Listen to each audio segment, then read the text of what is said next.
Is that working? It's gonna wiggle. Stop wiggling. Can you see it? What's the angle of this? Your printer is preheating. There we go. Sort of.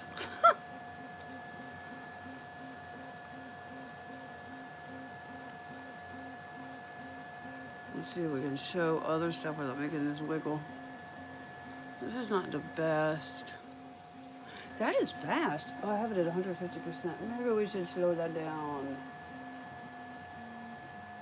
Oh, no, it's doing fine. Hello. Somebody's here. Hi. All right, I am going to do a Hey, Elise. Okay, so what I'm going to do is this is only a 2-color print with the palette, but I'm going to use, this is the palette 3. I have only 2 of the colors in here, but if you saw in the cover, we're going to make, and I'll move in closer. We're going to make a tiny pie. Let me find my other pies. This is kind of what it will look like, but it will look better. This is vase mode, so it shouldn't be doing that. So I'm going to say, okay, and in the meantime, it's saying, I have produced enough filament. You see how it's sticking out the end here? I've produced enough filament to go ahead and start the print. So I'm gonna, and when I pull that, if you'll see, it'll watch it pull here. See how it moves? All right, now I'm gonna feed it into the extruder. It's saying, do not load the filament all the way into the extruder. Feed it only until it stops. And then I'm gonna say next. Guide the clip to, already have that on. And then I'm gonna do smart load. And at this point, this is where palette 3 is very different from palette 2. It will load it in. You had to do sort of a guessing game with palette 2 to see if you would load enough, and you would think, oh, I need to load a little more. And then palette 2 would go, whoa, whoa, you've overloaded, you've overloaded. Palette 3 is so much better. By the way, this is palette, the palette is great, but it's a little loud. So it is now doing an exact load, and it's going to load in, stopping in 6.4 millimeters. I know it's hard to see here. I'm trying to get both the palette and the printer. All right, so now it's loaded as much as it needs, and it's stopping. All right, and so it's going to say end. I'm going to clean that off. Next, and start printing. So the part that you couldn't see from, and by the way, if anybody's saying anything, I don't know that I'm seeing comments. Oh, no, I did see comment. Okay, hold on. I just am not seeing it. Sorry, my thing is, I'm going to move us in and show it, but I want to see if we can see like the whole thing going for a second. And then I will, because this stand is wobbly. Okay, so it's going to do the splices here to do the pie. I'm going to bring my laptop over in a minute and show how it was sliced. It actually has a little picture of what you're, I don't know if we can see it. It's so hard to get all of this in. Let me come in some. Here we go, that's better. So what happens is it does something called pings and pongs to keep track of where it is. It's using up the buffer right now. As the filament is used, it's gonna pull in, there is a trigger right here, and it will, if it touches that trigger, it will make more filament. But it also is, there are 2 little things that are guiding through here. It's keeping track of every bit of filament that goes through here. So it knows where it is. So it's doing this. Let me find my other pies. Where are my tiny pies? This is a clock spring model. And I'm also printing over on the other side, I'm printing the base. Let me find my tiny pies. I thought I had the tiny pies out.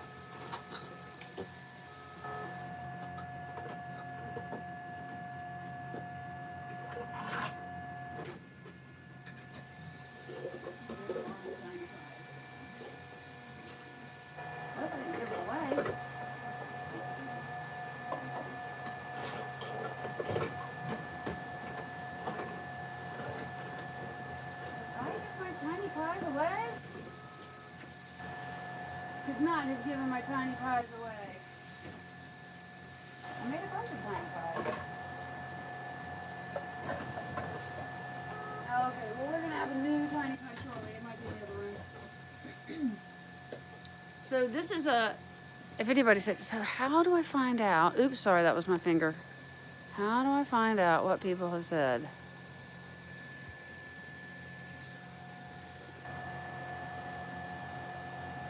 Okay. So I can't tell here. I have not gone live on the phone for YouTube before. I've done a lot with TikTok. But if I move it, like I'm not seeing, like what is that? What is that button? No. What is that button? No, nope, nope, sorry.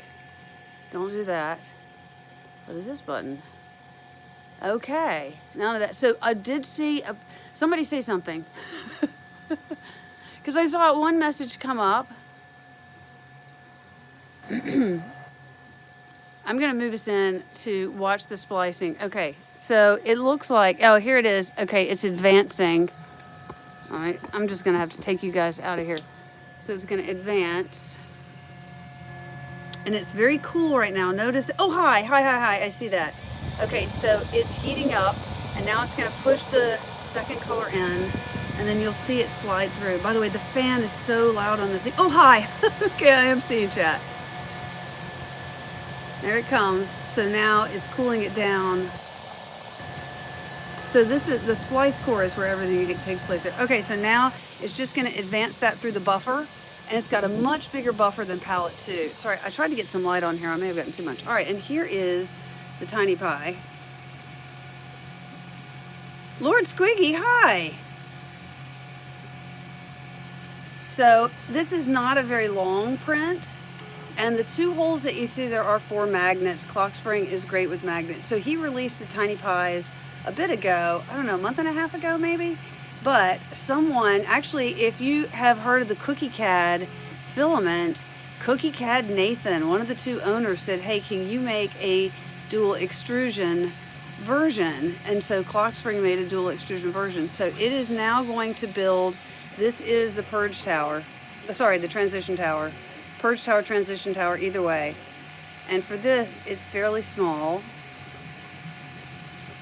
So you should see here that it goes from one color to the next.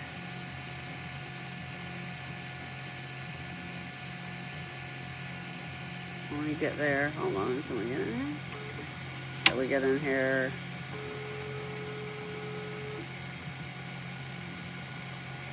I might get a different tripod because it's really hard to see. Oops, and of course I have my thumb in the way.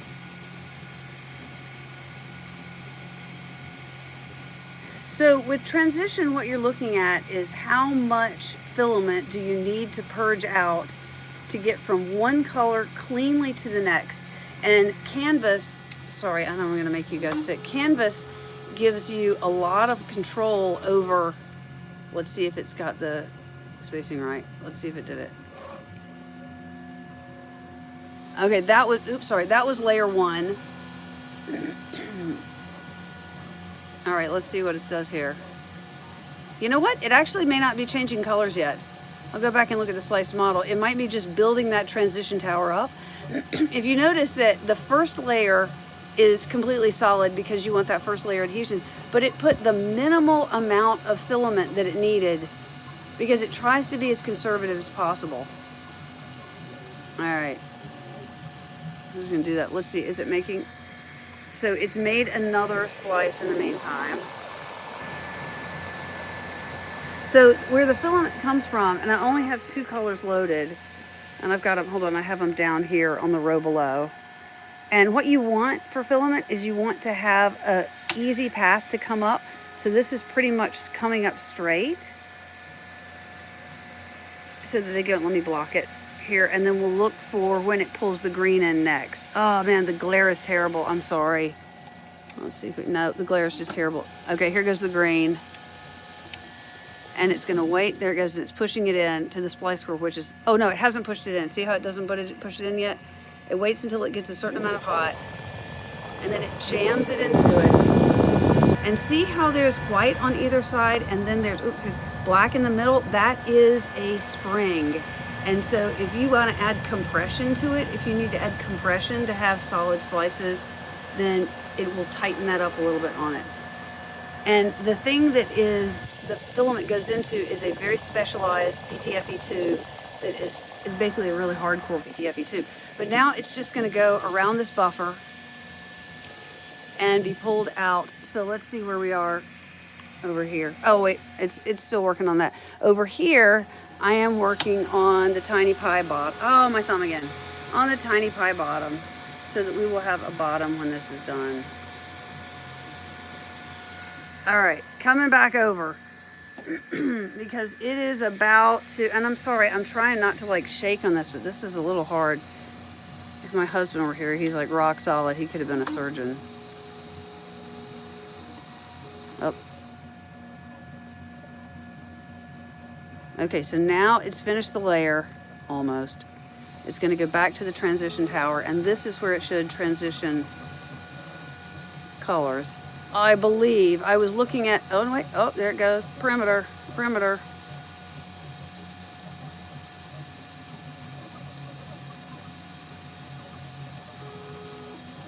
I might need to go back and look at the slice model. It may be multiple layers that it's green. Oh, no, what is it doing? Oh no, we've got another layer. Let me go back and look at the slice model. I'm gonna put you guys here in my holdy thing.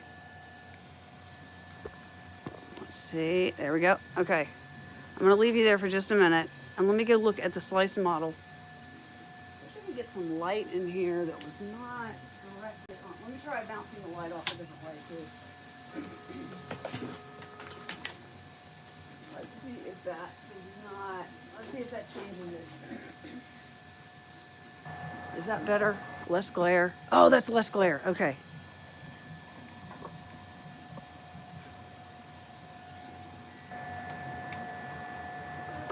Okay, I'm gonna bring my laptop in so we can look at this.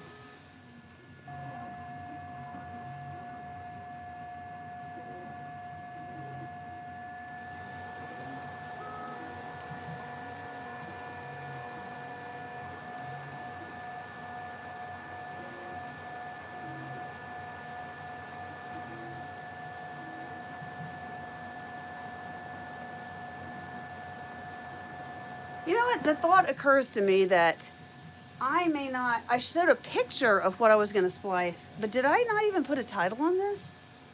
I may not have put a title on this. Yikes. Okay.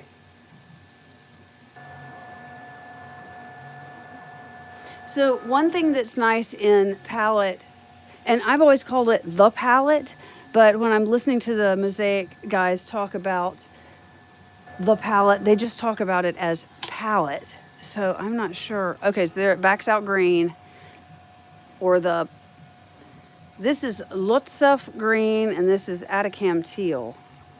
All right, is it almost ready?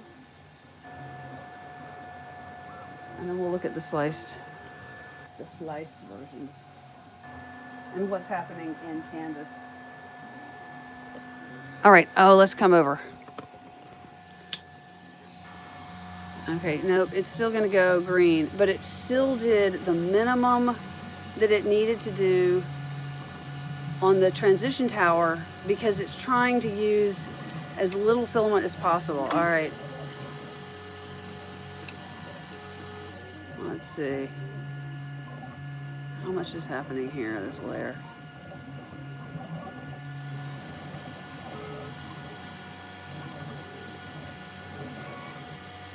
This is not a too terribly long print. It's much longer because of the transitioning.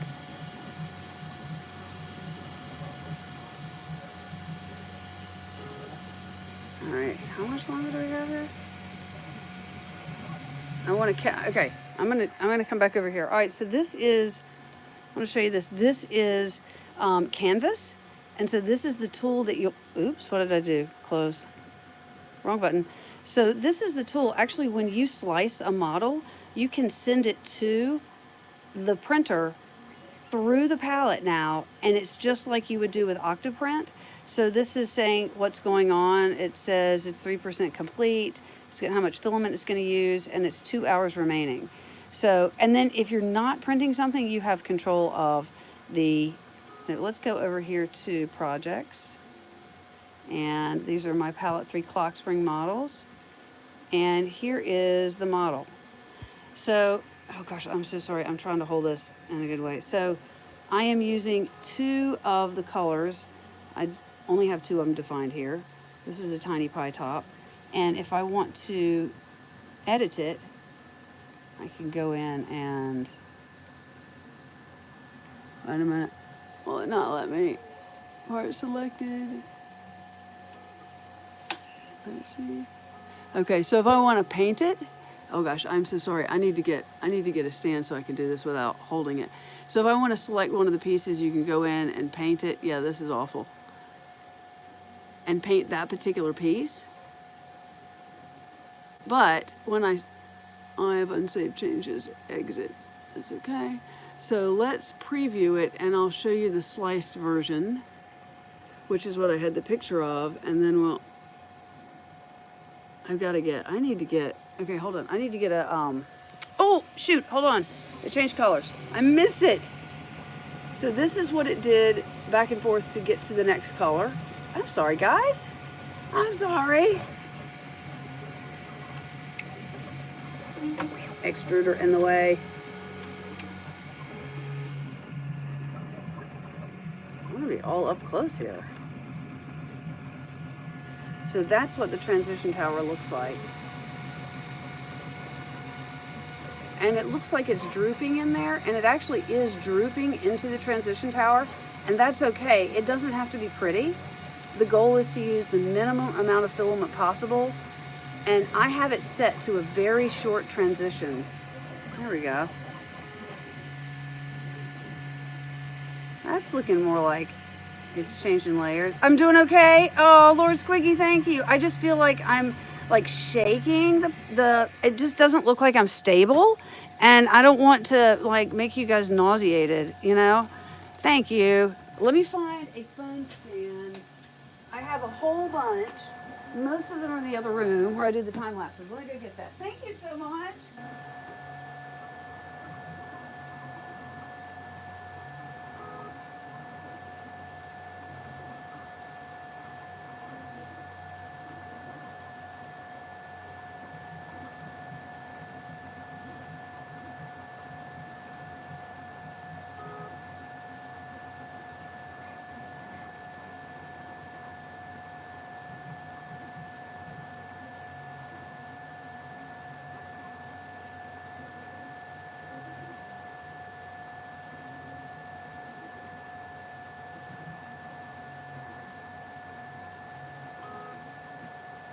I just don't want to make you all seasick.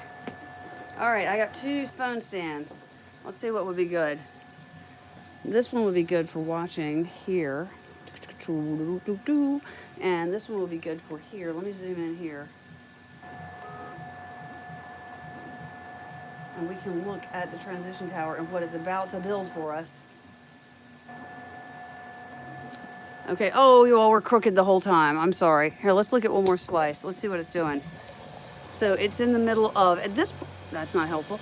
This is 4 hours 42 remaining. I don't know that that's exactly true, maybe. So all it's doing is feeding filament through slowly, because it looks like the next piece of Lootsef green, these are backwards, is going to be used for a while. And so it's just feeding. One thing that the palette does, and I don't know that I like it that much, is the fan is always on. Even if it doesn't have anything it needs to cool. Let's see if I can, ooh, that's not gonna work. I gotta raise you guys up. Here, we'll look at this while I raise this up. Or grab this one. Will this work? How about this? Aha! This will work. Look at that. No, that's not working. Well, kind of. Kind of. Okay, now I can bring you in. Oh, stability! So much better. You're not relying on me holding it. Okay.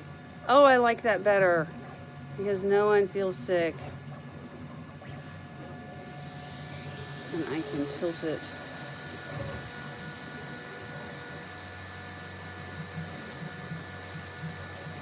I say that, I stuck it. I got it stuck under the printer. Is that working? No, maybe. Maybe not. I don't know. It seems like it's better holding it. I like seeing it up close. So one thing I noticed is the transition tower is going to be pretty junky looking, and it doesn't really matter. Sometimes it does a lot more with pass. Like if you can see, it had a lot more in the last pass changing color. Let's see what it does for the next one.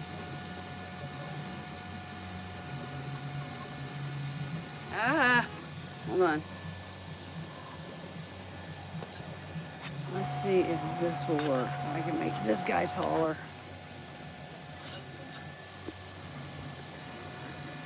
Nope, nope, nope, nope, nope, nope, nope, nope. Hand again. Okay, I want to see it. I want to see the transition. Okay, so it's gonna make another splice. Let's go check out the splice.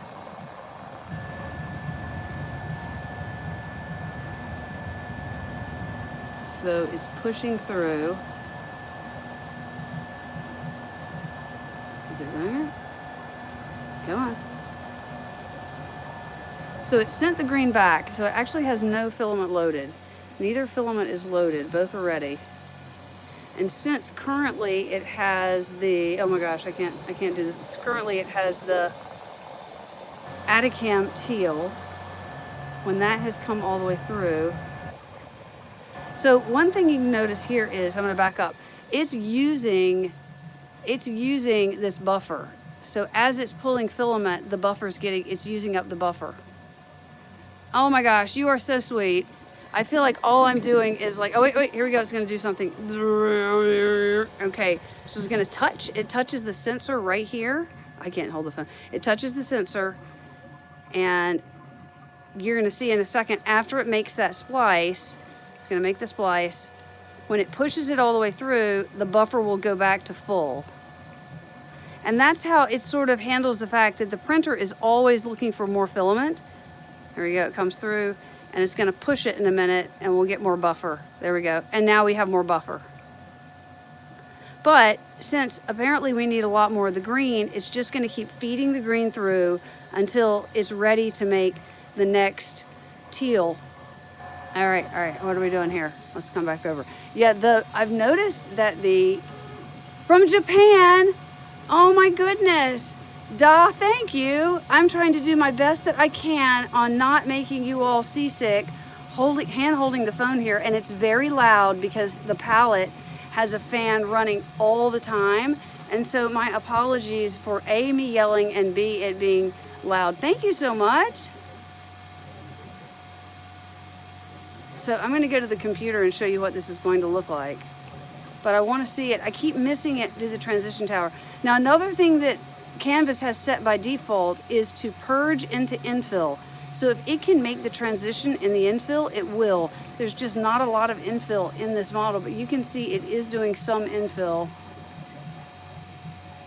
So this is a tiny transition. I'm going to show you a transition tower that I had yesterday, and I made a mistake and didn't confirm that the sliced model was correct, and there was an error in it that I didn't expect. Canvas just didn't slice it well, and I got all the way through like 6 hours in, and the model was a failure because I didn't confirm that the sliced model was. All right, let's see. From the Netherlands, Jolanda, thank you. Oh my gosh, thank you. You all are so nice. I really am excited. Okay, hold on, there's my hand. I really am excited about the Palette 3, and it has been on my list to get back to since December. And we started working with Protopasta, and these are 2 Protopasta filaments, and oh my goodness, it just put me behind schedule on everything. But then in the meantime, the palette, okay, now here we go. Now it's going to transition from the green to the teal.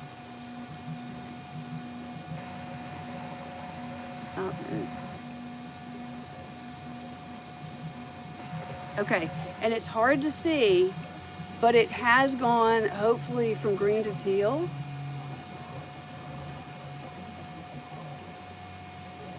I'm not sure if I'm going to pronounce it right. Javier?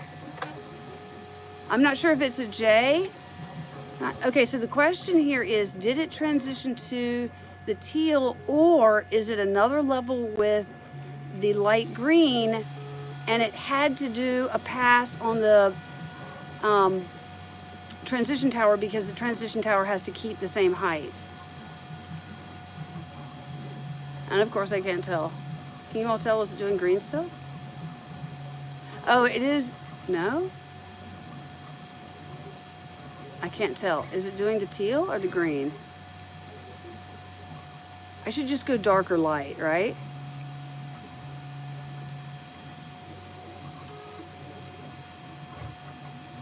Oh, I'm in North Carolina and the United States. No, that's not weird. Do I have an accent? Sometimes people say I have a very strong accent, and other times people say I don't. So what do you think? From the UK. Blessed Hellride, thank you so much, man. I love making those videos. Before we started Filament Stories, I was like, I don't know. And my husband said, you know what? You love doing this. You love it. Why don't you think about sharing that love with other people? And I have gotten so much just wonderful support. It's been really nice. And I seriously, I love doing these videos. Last week, I have no accent? Bramblestar, well, I think thanks, because I was a corporate instructor for 10 years. I taught, as a friend of mine said, I taught programmers how to program. Oh, okay, that is a great question. And it is a question that I have had for Mosaic. So let me back you guys out for a minute. I'm gonna put you in here. I'll put you back on this thing. And I'm gonna show you some other models. You can't tell? Okay, I think that's good. I don't wanna have, I could have a big old southern drawl, but the city that I'm in, it's just, I don't know, maybe there's not as much. Okay, so let me find some models and show you some stuff. Because I have the same question, and I have in fact posed it to, where's the bag? Is it? There we go. I have posed that question to Mosaic, and I've asked them, because what I said is, for instance, let me show you this. I made this. This is a vase clock spring. Let me put it here. It's a little bit brighter. Clock spring release, I think yesterday, and it's the inverse vase. He had a vase called a reciprocal vase, which was really popular. Let me get it in the light here, which was really popular. And this is very much like it. So this is the inverse of the reciprocal vase. Therefore, it's the inverse vase. I think that's what he called it. So this right here is made with the Mosaic's pattern feature. So the reason this comes back to transition tower, all right, I'm going to bring you all up close again, but I'm going to get a couple more models before I bring you close. I'm going to bring a transition tower, and let me bring a couple things. Because I think there should be an option for no transition tower. Right now, the choices that we have are, I know, isn't that great? That's just pattern printing too. So let me show you guys this. And it's a failed model, so it worked-ish.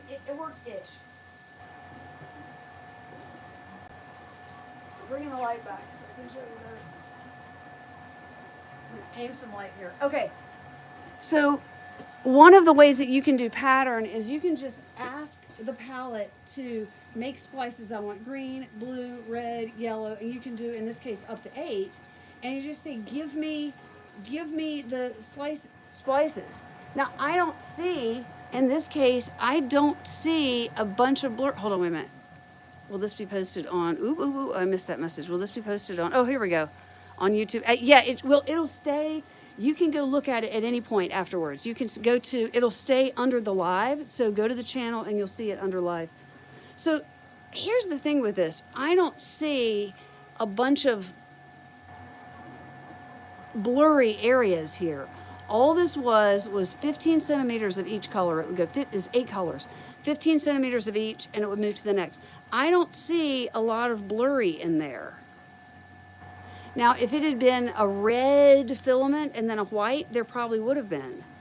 But I want,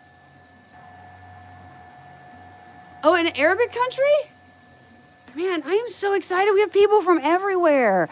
That's one of the things I wanted to do with Filament Stories, and I'm really trying hard, is I want to have filament from all over the world. So I was very happy to do the filament from Turkey, the video I released last night, because we do have about half of our audience is in the US, but I want to see filaments from all over the world and show filaments from all over the world. And there are a lot of different requests. Like some people are saying, you've got some expensive, neat filaments, and I like seeing those, but I'd love to see some budget filaments. And so, you know, I'd love filaments from India and just all over. And we have like eSun. eSun's big, and lots of other, anyway, I want to do filaments from all over the world. This is where I'm coming from. So I'm so excited to see people from different locations. Okay, so this right here is the pattern thing. If you want to ask, oops, I kicked you guys. If you want to ask the palette to go into pattern mode, you can do, stop, so wobble. You can do, this is, I picked the exact definition that I wanted. I picked 8 colors. I picked 15 centimeters each. You can do any pattern you want and it'll just loop through that pattern. There is no transition tower here. And I don't see a need for a transition tower. It transitioned pretty cleanly, which is why I want to ask, and I've asked it before to Mosaic, why can't we have that as an option when we're doing a model like this? For instance, a lot of the models that I do are geometric models, like if I did this model,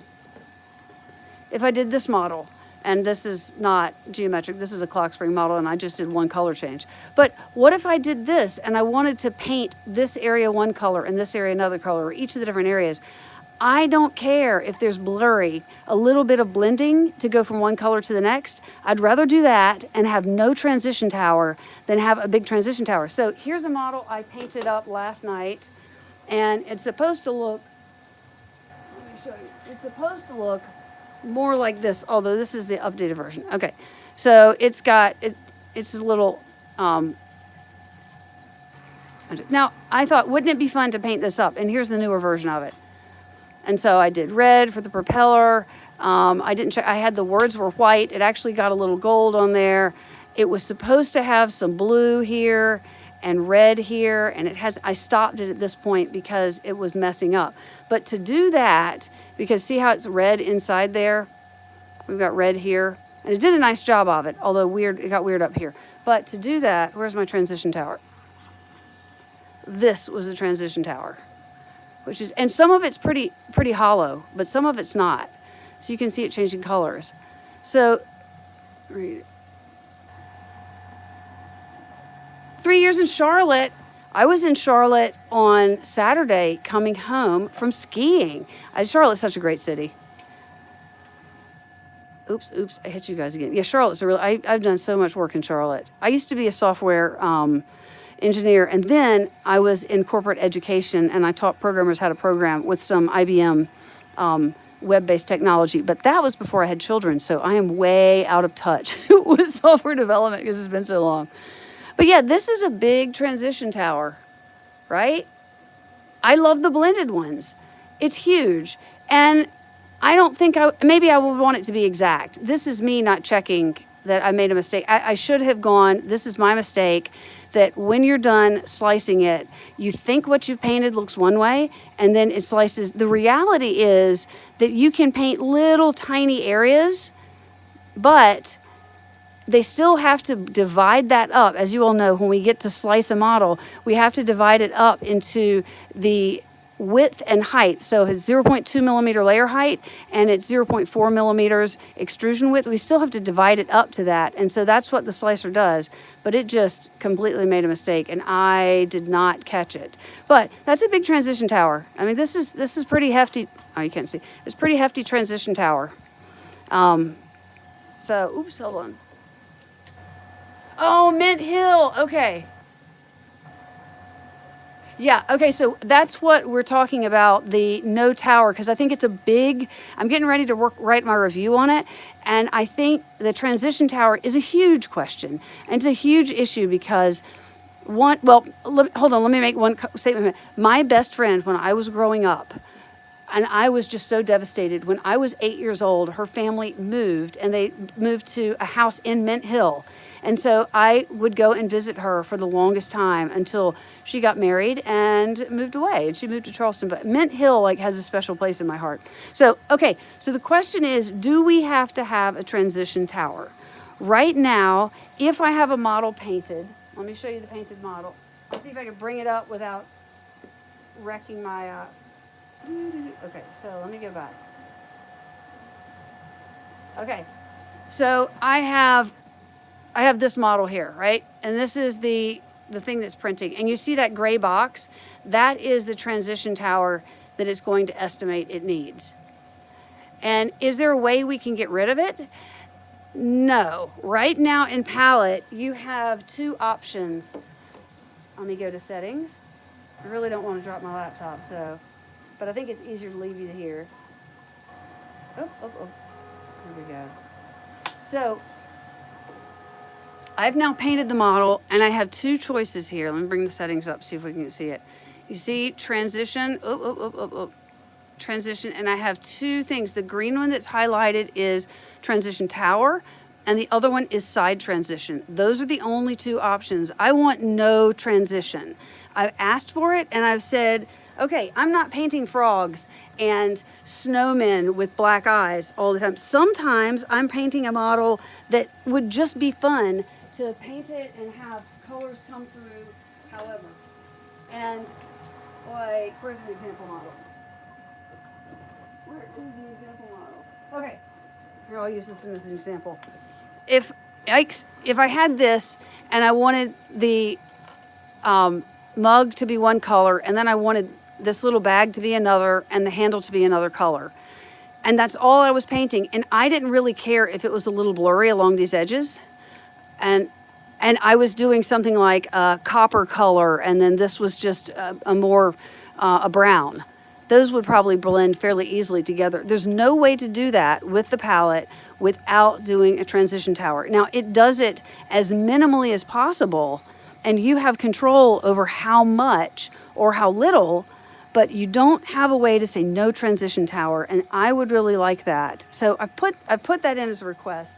I think we should still ask for it. I don't think it would harm anything, because it's just, well, I mean, they have to do different calculations, but now what they figure out is I'm going from light green to dark green. How much do I need to transition in order to make that happen? And so that's a calculation that, hold on. Okay, I've got it marked here. Oops. All right, so let's go back and look at some, hold on, what do we got here? Oop. You know what? I have not been to the town square when it's empty. Oh, that would be neat. And she's moved, although she moved to Charleston. Oh, the transition towers are really pretty. Let me find my favorite transition tower ever. Let me see if it's right here. No, I'm gonna go get my favorite transition tower ever. Hold on.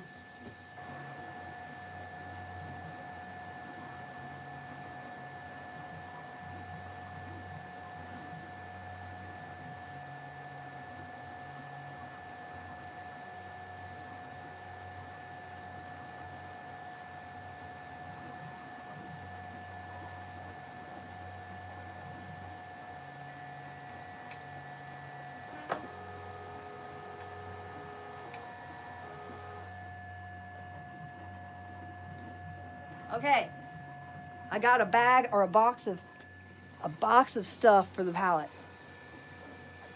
So I will never get rid of this transition tower because it's so pretty. So this is the model. It's another clock spring, and it's got all 8 colors in it. Let's see if I can get it in light. Here we go.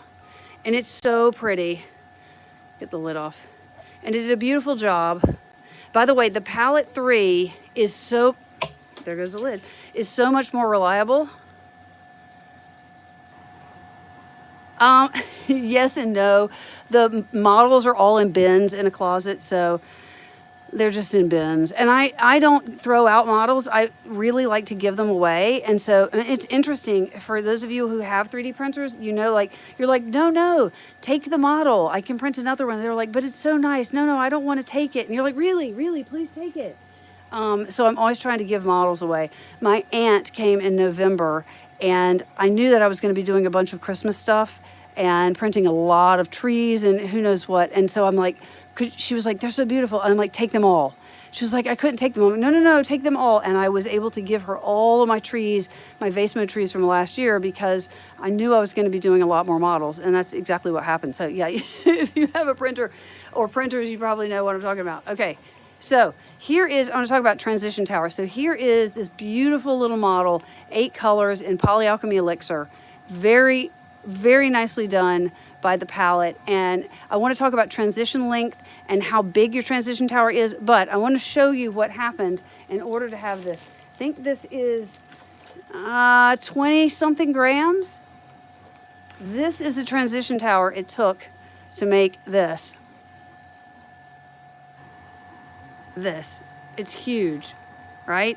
And this is the most beautiful block of solid filament. This is half a kilo. This is half a spool of filament. So that's a great question, and it's really a good question, and you have control over it. So let me show you. So first of all, that's a lot of filament, right? A lot of filament to do this one model. However, I could have put 12 of these on the build plate and it would have taken the same thing. This isn't Palette's fault. Palette is doing exactly what we're asking it. I want colors cleanly transition from one to the other. I know, right? This is seriously ouch, especially Polyalchemy Elixir, but it's gorgeous. I mean, I love this thing. It could be a centerpiece somewhere. So on each level, if you'll notice, it goes across all of the colors, right? This is the bottom. So it goes across all of the colors because it had to transition. That's why it's so big. It had to come back 7 times. 1, 2, 3, 4, 5, 6, 7, all 8 times to get 8 colors. And it had to do that every layer. There's no infill in this. It couldn't purge to infill. But I could have put on the build plate, I could have put as many of these as I could fit, and it would still have only had that same transition tower because, let's see if I can get you guys a little lower down. Oh, there we go. It would still have only had that same transition because it just has to cleanly transition to it once. So again, not Palette's fault. Palette's doing what we're asking it. And by the way, I always say the palette, but the Mosaic people call it palette. So I'm trying to adjust. All right, so that's that. But then let me show you another example. Here we go.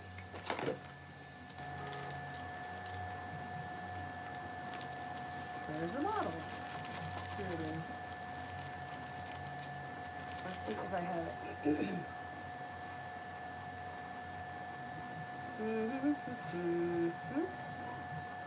we go. Okay. Okay, this is not exact, but here is another model, very similar. All right. So I've got this guy, and this I'm in the light, and this only has the 3 colors. The lid is printed separate, but 3 colors. So because it only needed to transition to 3 colors, this is what the transition tower looked like for this guy. And it didn't even bring the yellow in until the end. And a lot of this is pretty airy inside here and squishy. So a huge difference because there's only 3 colors. And so the part that's orange here is solid orange. There's that bit that's only red. It's red, and it's just doing the minimum to raise the tower up.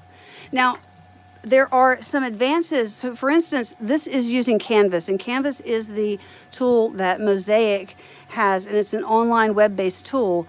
And I mean, some people have been concerned because their sliced models are on a cloud-based server. It's free. If you don't like that, there is another option, and that's to use a P2PP.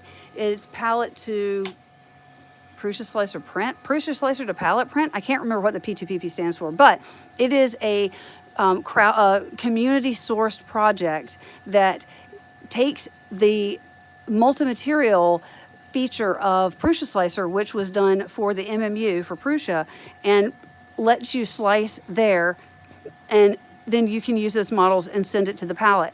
Now, there are some, hold on.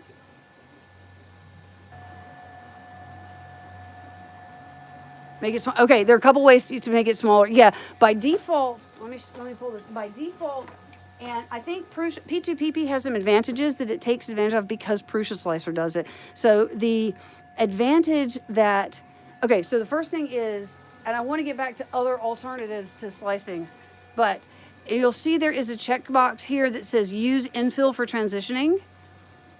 So that's one thing. On a model that the one that I was doing yesterday, what I want to do is something with a lot of infill. and I want to see how small a transition tower I can get. There's this other thing called side transition. And side transition, I gotta figure out where my little thing is. Side transition is really interesting. And that's another sourced product by Big Brain something, and I've actually made it. And side transitioning is, instead of going over here and doing the purge here, let's see, what is it?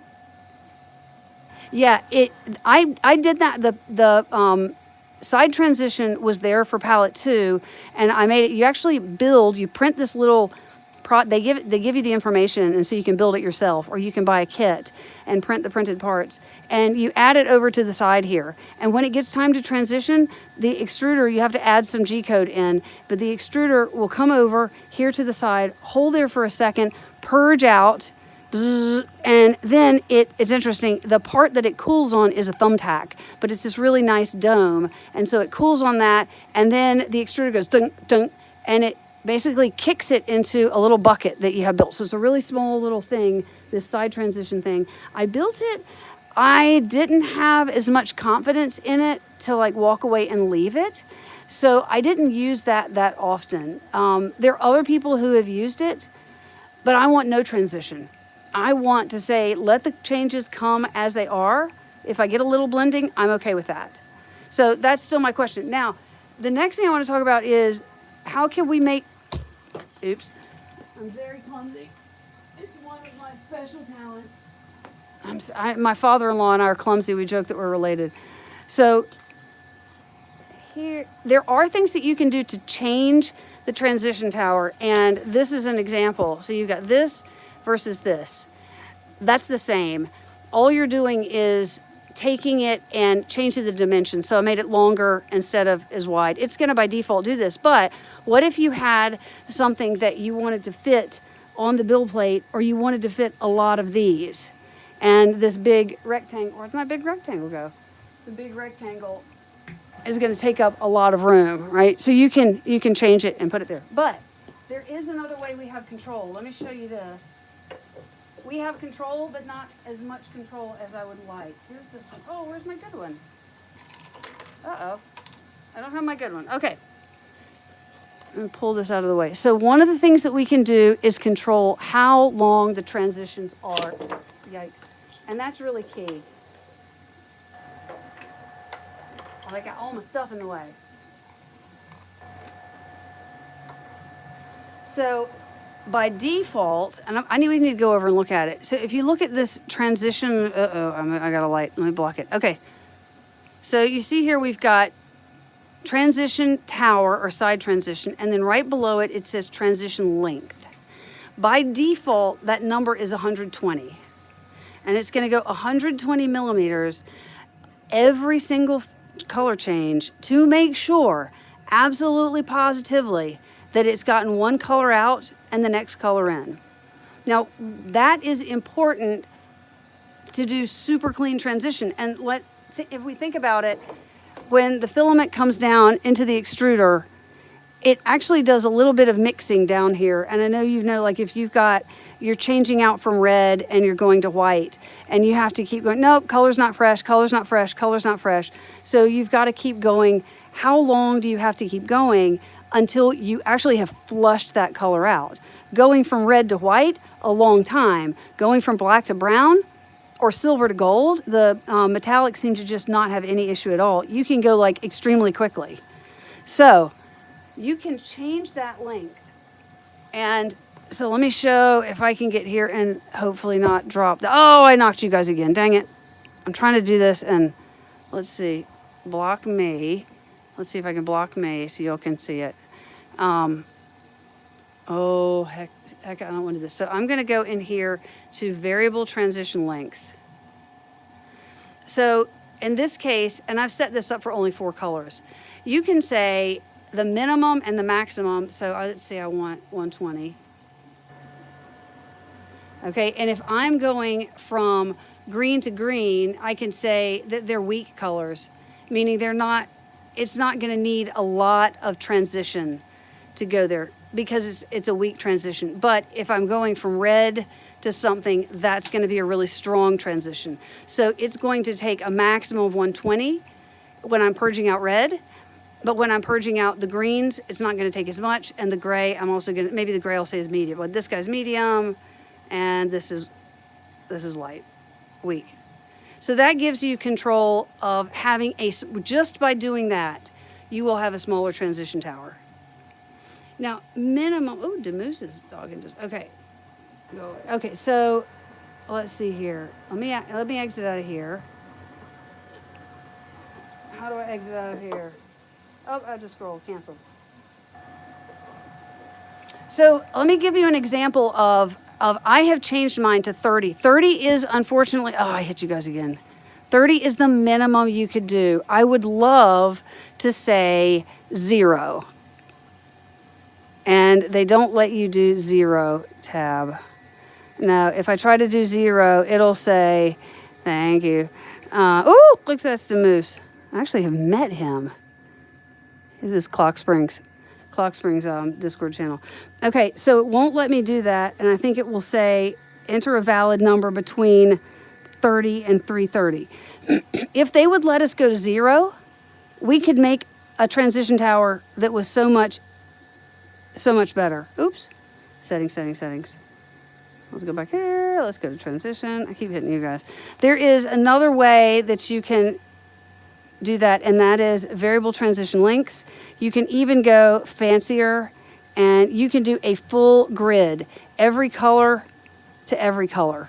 So you've got this, man, Demoose is like super chatty. Go ahead, Demoose. No, I'm not getting rid of him. Poor guy. But yeah, this is the transition from every color to every color. And so you can really control this if you've got one color that's super strong and some of them that are weak. So that 30 millimeter transition length is what I tried for this model. And here's the transition tower I have for it.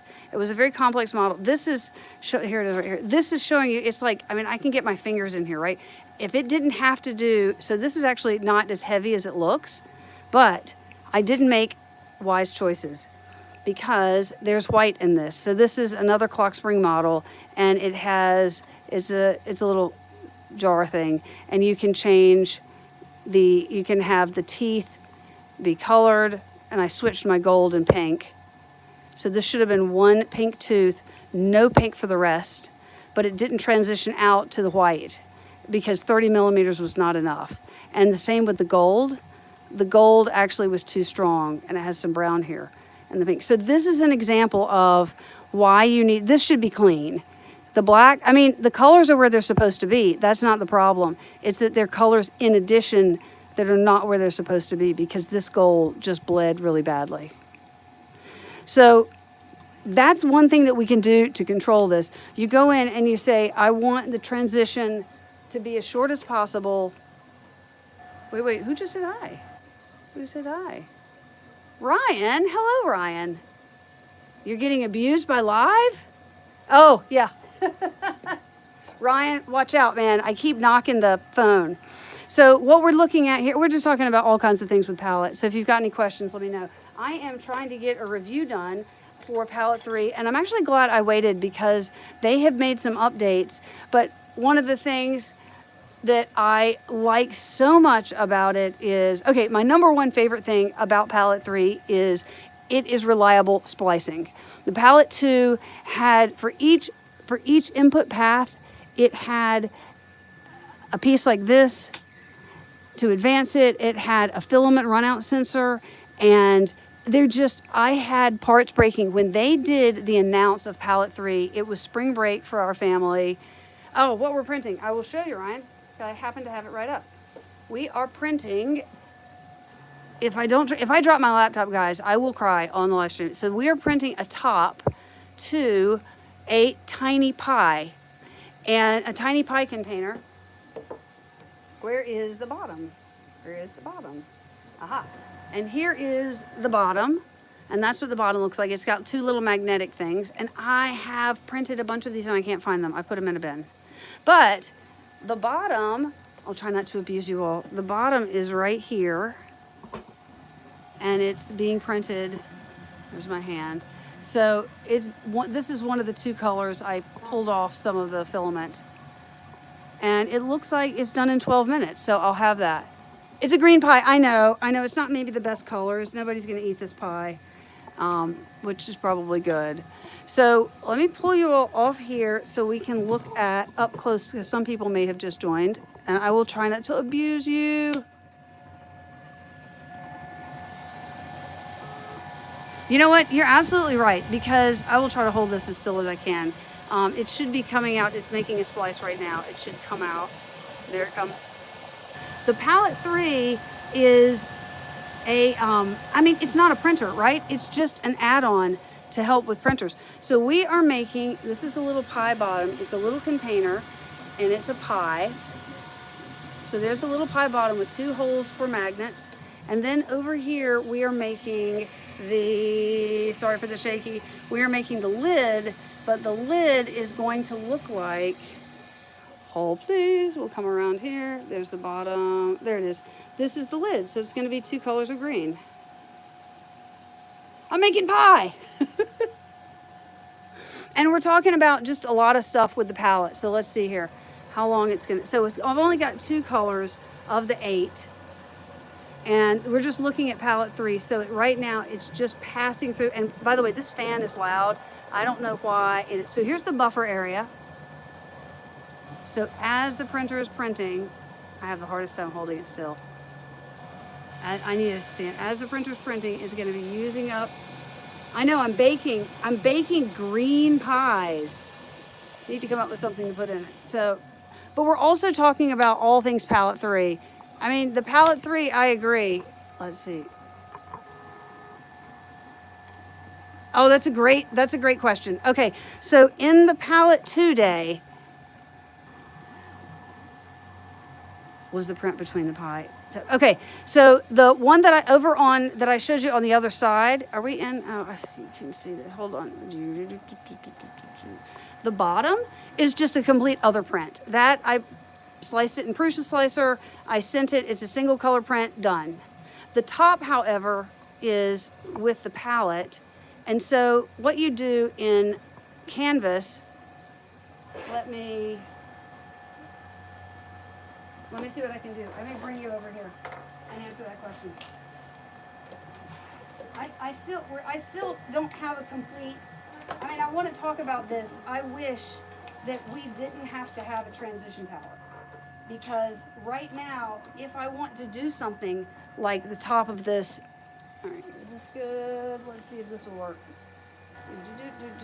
Okay. All right, hold tight. So if you're just joining, I know we had a question. So here's the bottom of the pie. And that's a single color print, just printed normally. This is a 2-color. The colors are spliced together in a pattern with the palette. And that little thing off to the side is the transition tower, how it cleanly moves from the light green to the dark green. Okay, so now let's come over here. Is it lattice pie top? Yes, yes. Okay. Let's see if this will work. Let's see if I can get you where you can see my screen, which is off. Come on, back on. Okay, can we get where you can see the screen? I'm gonna have to put you in front. In front? Better? Better? Can this move up? Move up? Ah, moving up a little bit. Sorry, I'm really not, I love that live stream abuse. I'm not trying to abuse you guys. I'm trying to get the angle right. Okay, so this is Canvas. And this is the product that is associated, Mosaic makes this. So when you get, or if you choose to get a palette, then what you do is you go to Canvas. And in Canvas, it's so much better than, let's go to devices. It's so much better than it was in the Palette 2 day. When you open the Palette 3 box, it's going, you turn it on, it's going to say, let's get started. Let's see if we need to, I have a live stream where I did startup. Do you need to update the firmware? It'll update the firmware. And then it'll say, pick the printer that you're going to connect to. And it actually goes through that process. And then it says, okay, now we're going to send a print to your printer. So you actually connect. I said I was going to I'm going to bring you back. You actually connect your palette. This is a Prusa Mark III, but this is a USB, and it's going back into the printer. Now this connection right here was to my Raspberry Pi where I was running Octoprint, but this is actually complete. I can send it from Canvas.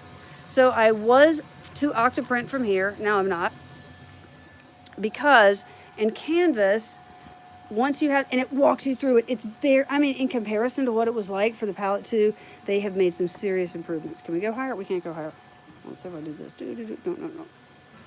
We'll back up. Okay. I have to make the do sound. So now let's go back to projects. And I've got some Palette 3 Clock Spring, which is where I did this project. So I dropped the model in, and in this case, it's a 2-part model because Clock Spring defined a piece that, can you see how it's half of the pie? See how it's only half of that lattice? Oh, Miguel, thank you. I mean, I really like the palette. I think it's great. I think there is, the one thing I'm going to say about the palette is that, for instance, when we get a 3D printer, we don't expect it to print perfectly every time. We expect to have failures. And if you are getting a palette, you need to expect failures, because there is a lot of fine tuning. There's a lot of things that happen that aren't necessarily the palette's fault. It's because, oh, thank you. You know, and I need to stay hydrated. Where's my coffee? Let me get my Starbucks. My daughter and I go through Starbucks drive-through every month. She gets a strawberry acai. That's sort of our deal. Okay, so here's one layer, and then let's go back here, and I'm going to close. I didn't make any changes. Oops, exit. And here is the second piece, paint selected. And this one, you can see the lattice here. So if you find someone who's defined a model and they have defined the different pieces, this is really easy. I came in here, let's see if I wanted to do it red, and I get the bucket, and I paint it, and the whole thing's red. And now if I were to send this to palette, let's save and return, I would have, and that's not necessarily that it would be red, it's going to feed the filament in from the third filament path and the first filament path. And by the way, if I miss a message, please ask it again, because I am looking around. I hate missing questions and stuff, so I would not be upset if somebody were asking again. So back to this transition thing, let's go in here and look at what would happen. Here's the transition tower, the way they think the transition tower is going to be. And if we slice it, it will take a little bit. So let's go back in before we do that and make some settings changes. I'm going to go in to transition, transition. And instead of saying the minimum of 30, let's go to variable transition lengths. And when we go from light green to red, I'm going to say that it's medium, and red out, I'm going to say it's strong. And the maximum transition that we have is 120. Okay, and the minimum transition, you know what, I don't trust any of these. I'm going to say 60. Save. Okay, now we've got variable transitions that we're using. Let's save and see what happens to this box. See if it gets bigger. Can you use the palette with it? Yeah, you can use it with any 3D printer. Let's see. Now I'm going to slice this. Hold on. Let's see if this gets bigger. Yes, you can. I'll show you how it works. And we'll look at this progress bar. So the palette has a PTFE tube that is how, let me show you that. But the palette has a PTFE tube, and all you're doing is you are connecting it in. So whatever you would use to connect your Bowden tube in, you're going to insert it. So if I was going to do it on my Ender 3 V2, I would connect it up to, there's a certain entry point where you would clip it in, and you can run it with a Bowden tube. The one thing you want to say with a Bowden tube, you don't trust any of these. Let's see. Oh, actually, it didn't add much. So there is the tower. And you can see it's going from red to green. You know what? I want to go back. I'm going to go back. I'm just going to make the settings easier, and let's go to transition length, 120. All right, now let's watch this jump.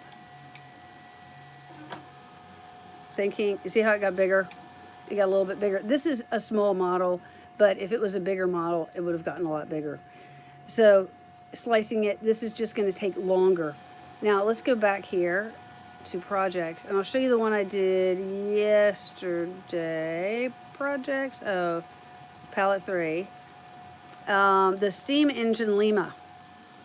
So this is, where's my steam engine Lima? Did I put it down? Oh, here it is. So this is the steam engine that I was painting, and I actually, after I did some work, I didn't notice the gold was on here, but if you notice, it did not a bad job of mapping that. That should have been black. I was working really hard to paint that. So if I want to go in and paint this model, let's see what I would do. I would pick black. Oh, cancel. Let's paint selected, and if I was going to correct that, let's see if I can correct this. I'm going to go black, and here, come here, black.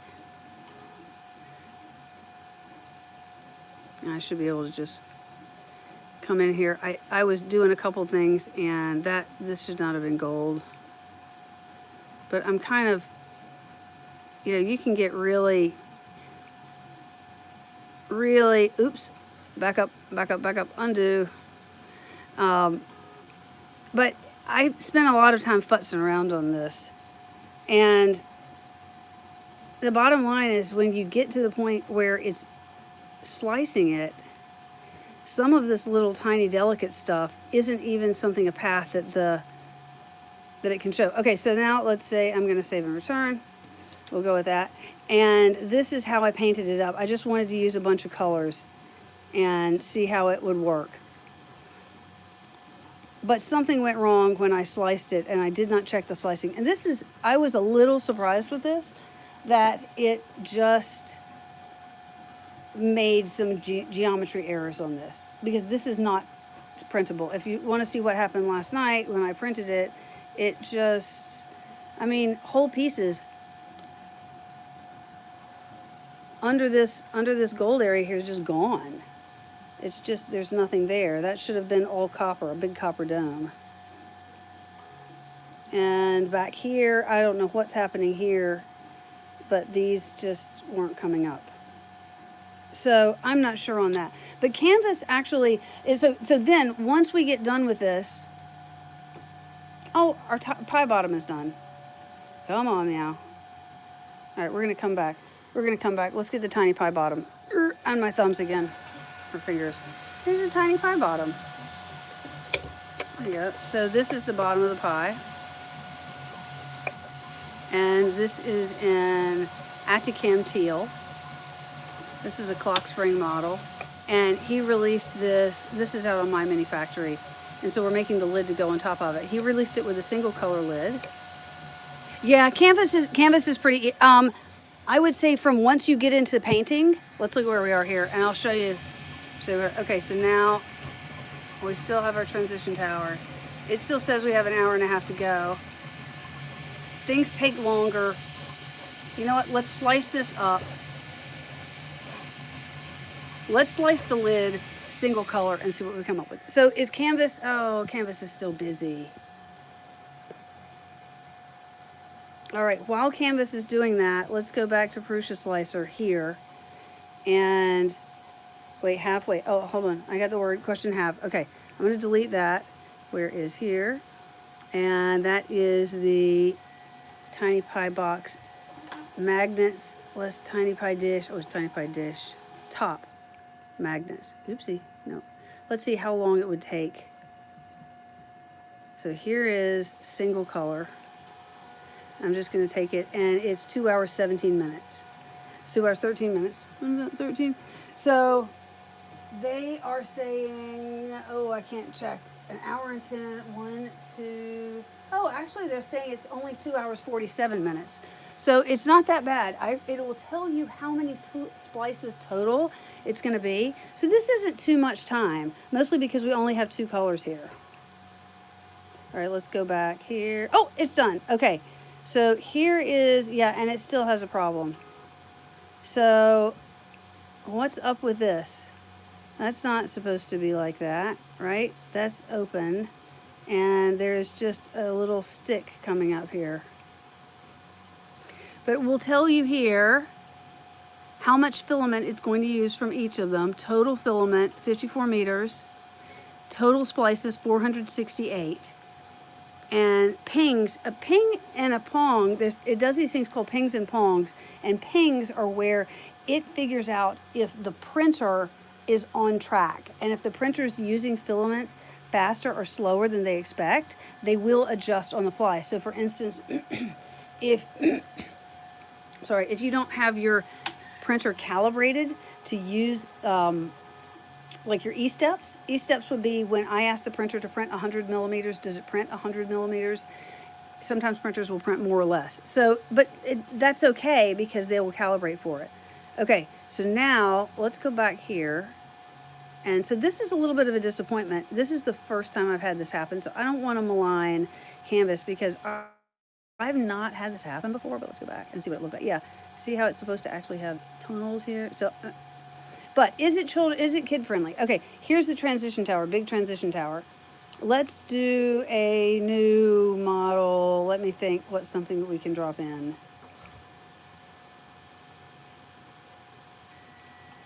Let's go back.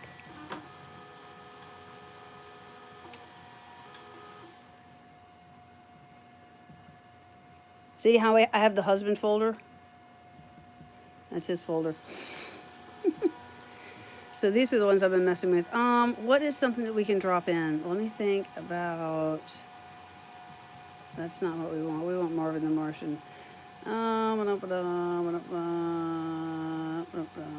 close that because that's in the way. Clock spring, 3D print bunny, no. Possible models next up. No, oh. I wonder if, okay, wait, let's go to Prusa printers. Prusa printers and prints. I'm trying to think of something. Where's MMU? I thought they had it.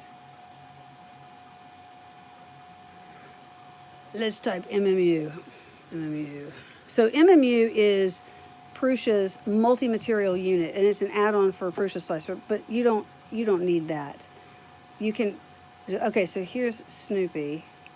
Let's download Snoopy. Download all model files. Okay, bear with me for a second. Oh, that's okay. Here's Snoopy MMU. Okay. And I'm going to go back to Canvas. So this is just asking a question. I'm going to create a new project. Is it child friendly? It depends on the age of the child. You create a new project, and then I'm going to get these model Snoopy MMU. Okay. So you take all three of the pieces, and you drag it in, and Palette it. Oops, I'm in the way. Palette is going to ask you as you drop it in. It says drag single material models and drag multi-material models. So when I drag this in, I'm gonna load it. And it's very tiny. Whoa, Snoopy, you're super tiny.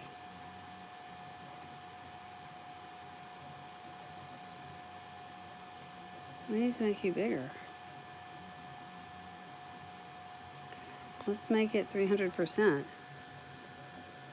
Okay, let's back out. Is Snoopy bigger? Snoopy's bigger, 350%. Sorry, we've kind of gotten into some other stuff, and I'm still wanting to talk more about the transition tower. Yeah. Okay, so here is Snoopy. If you have a multi-material model, it's very easy to paint. You can pick an individual piece and go down and paint selected. And in this case, these are all the pieces that should be black. And so I'm going to pick this color and would do that. Oops, let's back out, cancel. I need to change my colors here. You need to be black. So we bought black, Snoopy is red, and what was the other one? Black, red, and white? White. So we're going to use black, red, and white. So by default, everything is black. And So paint selected. This is really easy with the multi-material. I'm gonna do this. Paint bucket, and you go in and paint everything that's gonna be white. Did I get it all? Save and, what happened? Canvas thought really hard about that. Oh dear me. White, paint selected. You pick the white and the bucket. You do this, and then save and return. And then the red, paint selected. That's not right. Red, paint selected. Oh, is the house red? Okay, save and return. Oh yeah, the house is red. What am I thinking? Okay, so now you have that. For a multi-material model, if you find a multi-material model, it's pretty easy. You will probably need to do some setup as an adult, because what do you have here? And I have defined profiles here. So I would use my Palette 3 profile, and I have some settings defined that say how Palette is supposed to, let's see if I got it. So how Palette is supposed to print this. And so I'm going to bring you back over here for a minute. What Palette is doing is, as the filament comes in, it's going to bring it here into the path. And this is the splice core. This might be really loud because of the fan. The splice core. And there are 3 things that it does. Inside the splice core, it adds heat. So how hot should it get it? It's melting the filament. And then it's doing compression. There is a little tiny, where's my finger? A little tiny spring in there. And that spring will actually constrict on the center part where the bond is being made. And for some filaments, you need to do that. And then the third one is cooling. How long do we let it cool before we push it out the other end? So your splice profiles that you need to do will be based on the materials that you're using. By default, they have, let's see what we have left. Oh, this here, I know. So there is a cover that goes on Palette, but I got the palette. There's a cover that goes on it, but 2 things. 1, you can see what's happening without the cover. I call it a dust cover. 2, it needs to do cooling. Oh wait, here we go. It's bringing it in. So the new splice should be coming out very slowly. There it comes. So as that is coming out, over here, that's staying in place. It doesn't have to move because we have this buffer over here. So as the printer, so here comes the filament out. As the filament goes into the printer, and as it's using it, it's going to start eating up its buffer. So you'll see this will come in. In the meantime, Palette's noticing that you need more filament, and it's feeding you more filament. And it's gauging that not by how this is going, but by this. It's watching everything. As this advances, it knows how much filament you're using. So that's what they're talking about. Well, hello. Hey, you want to see your tiny pie? Look at that. What are you doing awake? It's not, let me show you my mistake from last night. Where's my mistake from last night? Here, check this out. We're talking all about Palette. See this guy? This is when you accidentally select vase mode. And I have no idea how the Palette was so successful with it as vase mode, but my word, did a good job. So then we printed the base here, and now we have a little pie that is very tiny and you don't want to eat. And there are little magnet spots here. So this is 3 by 6 millimeter magnets, and it is just, it's adorable. You can give little presents in it. These are really cute. So what it's doing now is we have 1 hour, 1 minute to go.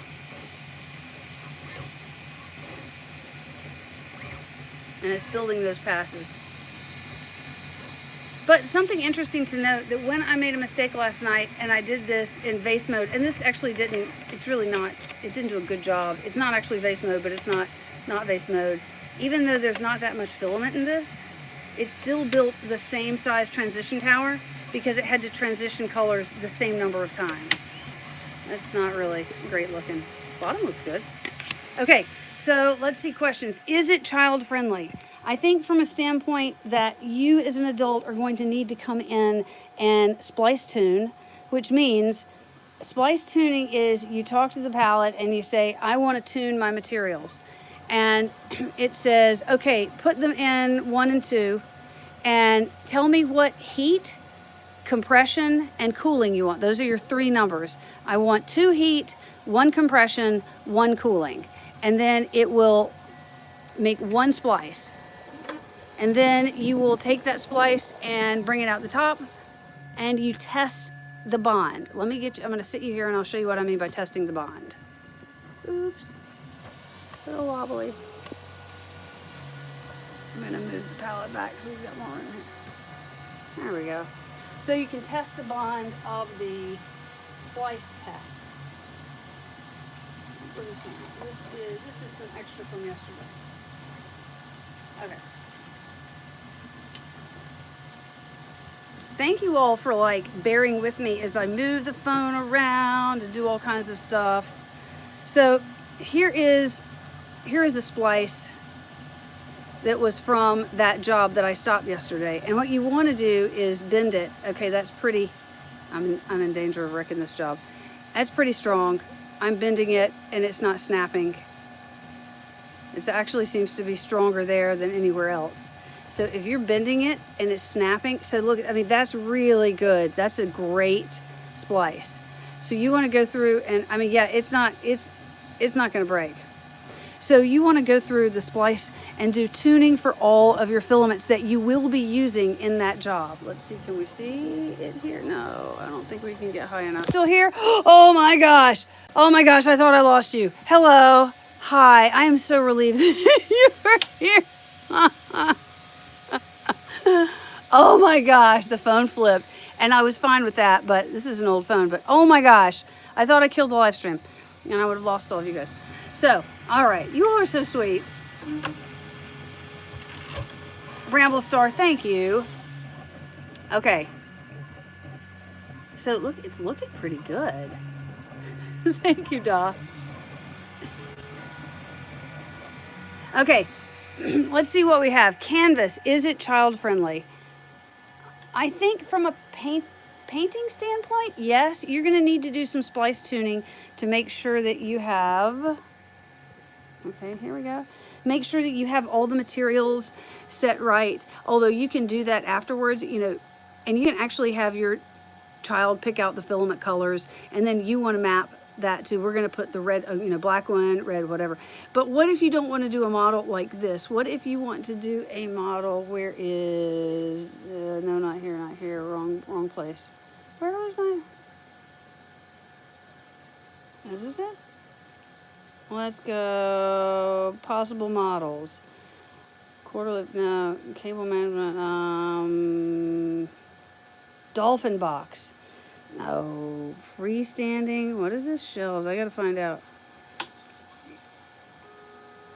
Business card holder. Marvin the Martian. No. Oh, for heaven's sakes. Print in place. Race car? Ah, let's go. Print in place race car. All right, here. Desktop. No. Go here. Okay. So I'm going to group delete. I'm going to delete everything here. Can I not delete it? Delete. Okay. Yes. Let's delete. All right. Now it says drop a single material model here and drop a multi-material model here. So with this one, multi-material canvas will group and align all of the models for printing, which is what we just did with Snoopy. And this one will not group or align any models. So we're going to take race car. And I'm going to grab race car and drop it in the single material side. It's hard to see here. Let's check it out. Here is the race car. I think it's on its side. Let's rotate it.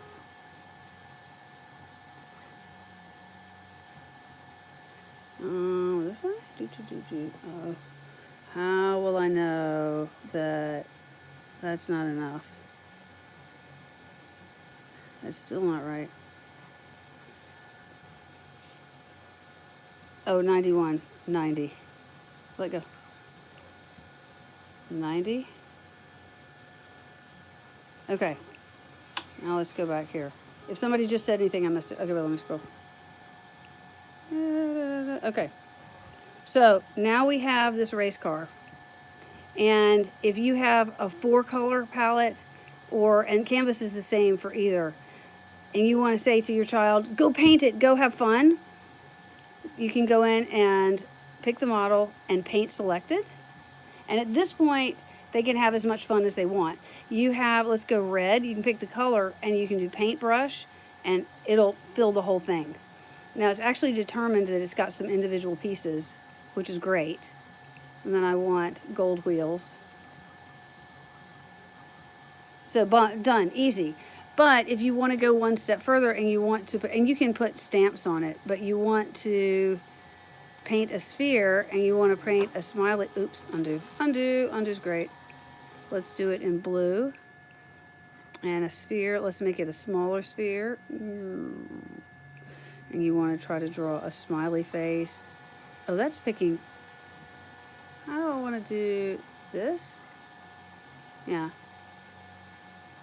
No, that's doing that. Back out. How do I draw a smiley face? There is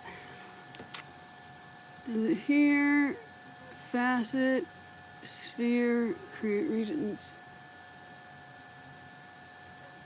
You should be able to just paint, and I am...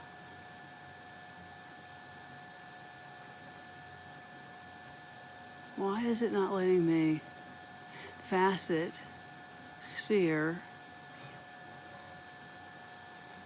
That looks like it's creating. Why is it doing that? It's filling in. I want to know if I could draw. I need to check that. I thought you were able to draw, but you can go in and paint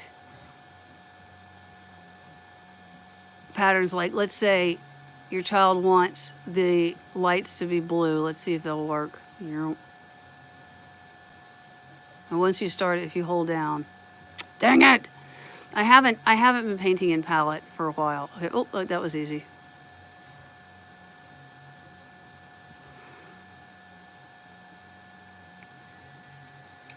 So yeah, I mean, it's pretty easy to paint. I was wondering why stamp, you need to pick a stamp. That's Joel Telling did one where he put a picture of him on his thing. I thought facet, that's gonna pick a facet, but it's been, I'm sorry, I'm talking to myself, guys. Let's create regions.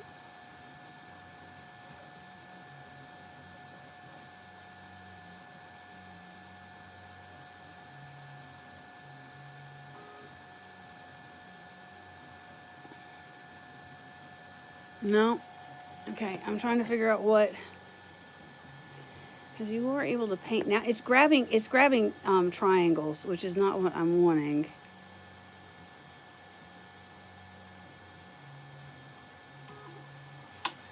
Create regions. All right, I gotta come back and look at this. So, sorry for not the answer, but I mean, definitely it's easy to paint. I thought that you could do just sort of a squiggle pattern, but it wants to paint facets at minimum. Let's see what we can do here. Interesting. You definitely could have fun with it. But this is not what I was expecting. I thought I could just because I was thinking paint a happy face on the side. I haven't worked with canvas in a good while. It's been a lot of palette 2 time. Hold on, let's come back. See where we are here. Okay, it's pushing the buffer out and it's now gonna make another splice if you haven't been here. All right, so it's interesting. It moves the filament in, but it doesn't advance it. There's a little sensor right here. It's a runout sensor. Oh, I wanna go back to a question about can you put it on any printer? Yes, you should be able to put it on any printer. So even while it's making this splice, it's pushing that filament up through the buffer and it's coming through. And so it's fine to do that because it's got this extra buffer space. In the meantime, the printer's printing and is pulling filament, which is going here. So if you have a direct drive, they give you, like there's this little piece. Oh my gosh, yes. I will tell you why I have those two color choices, because that is what Protopasta sent, and that's what we will be showcasing next time. Don't worry, you wouldn't want to eat it. So this clip is something that you can hook on. They also have some Velcro clips. I printed a version and have it actually bolted on, screwed on. But all you would do is take this Bowden tube and you would bypass your filament runout sensor if you can bypass it, because they have runout sensors here, so you don't want to double the runout sensor, although I don't know why leaving it on would be a problem. But that's what they said. And then you just connect it into wherever your Bowden tube would go.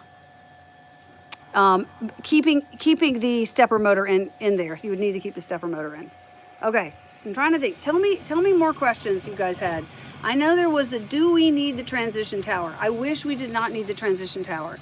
You can make it very large to have clean color transitions. You can make it as small as 30 millimeters, but you can't make it none unless you do a pattern print. So I'm going to bring you back. You can watch from afar. There's my hand again. I'm going to try not to end the live stream. I almost did once, whole speed, because it's one of those days. All of my days are like that though. Okay, here we go. I'm going to leave you here while I look for my other examples.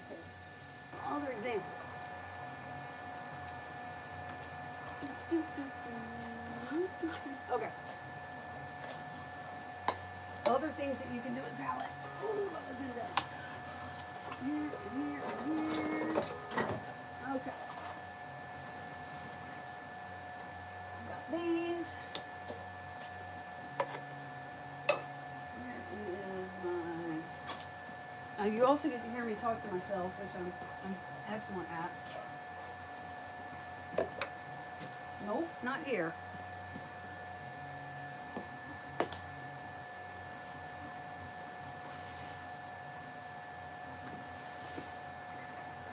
But yes, whole speed, to answer your question, these are not ideal pie colors. Wait a minute, is it Pie Day? Oh my gosh, it's Pie Day and we're printing a pie. Why is it I didn't just make that connection? It's Pie Day and we're printing a pie. I totally planned that. Yeah. What is it doing? To that.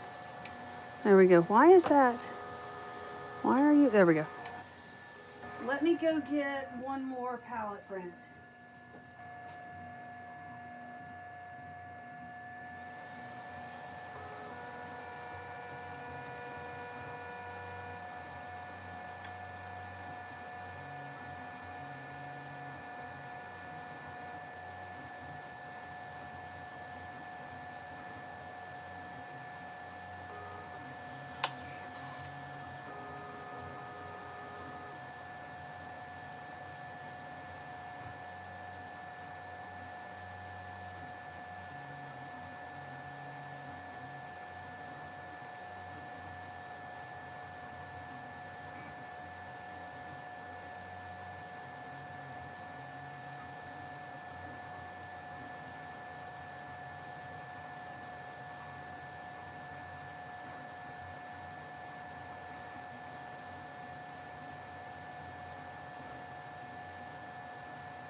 Missing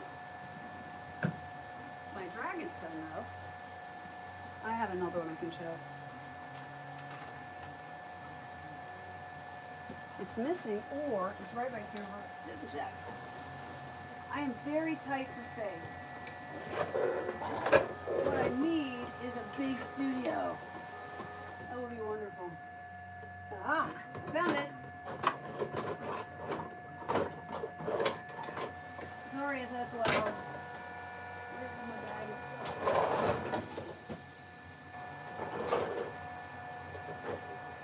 Alright, we're on it.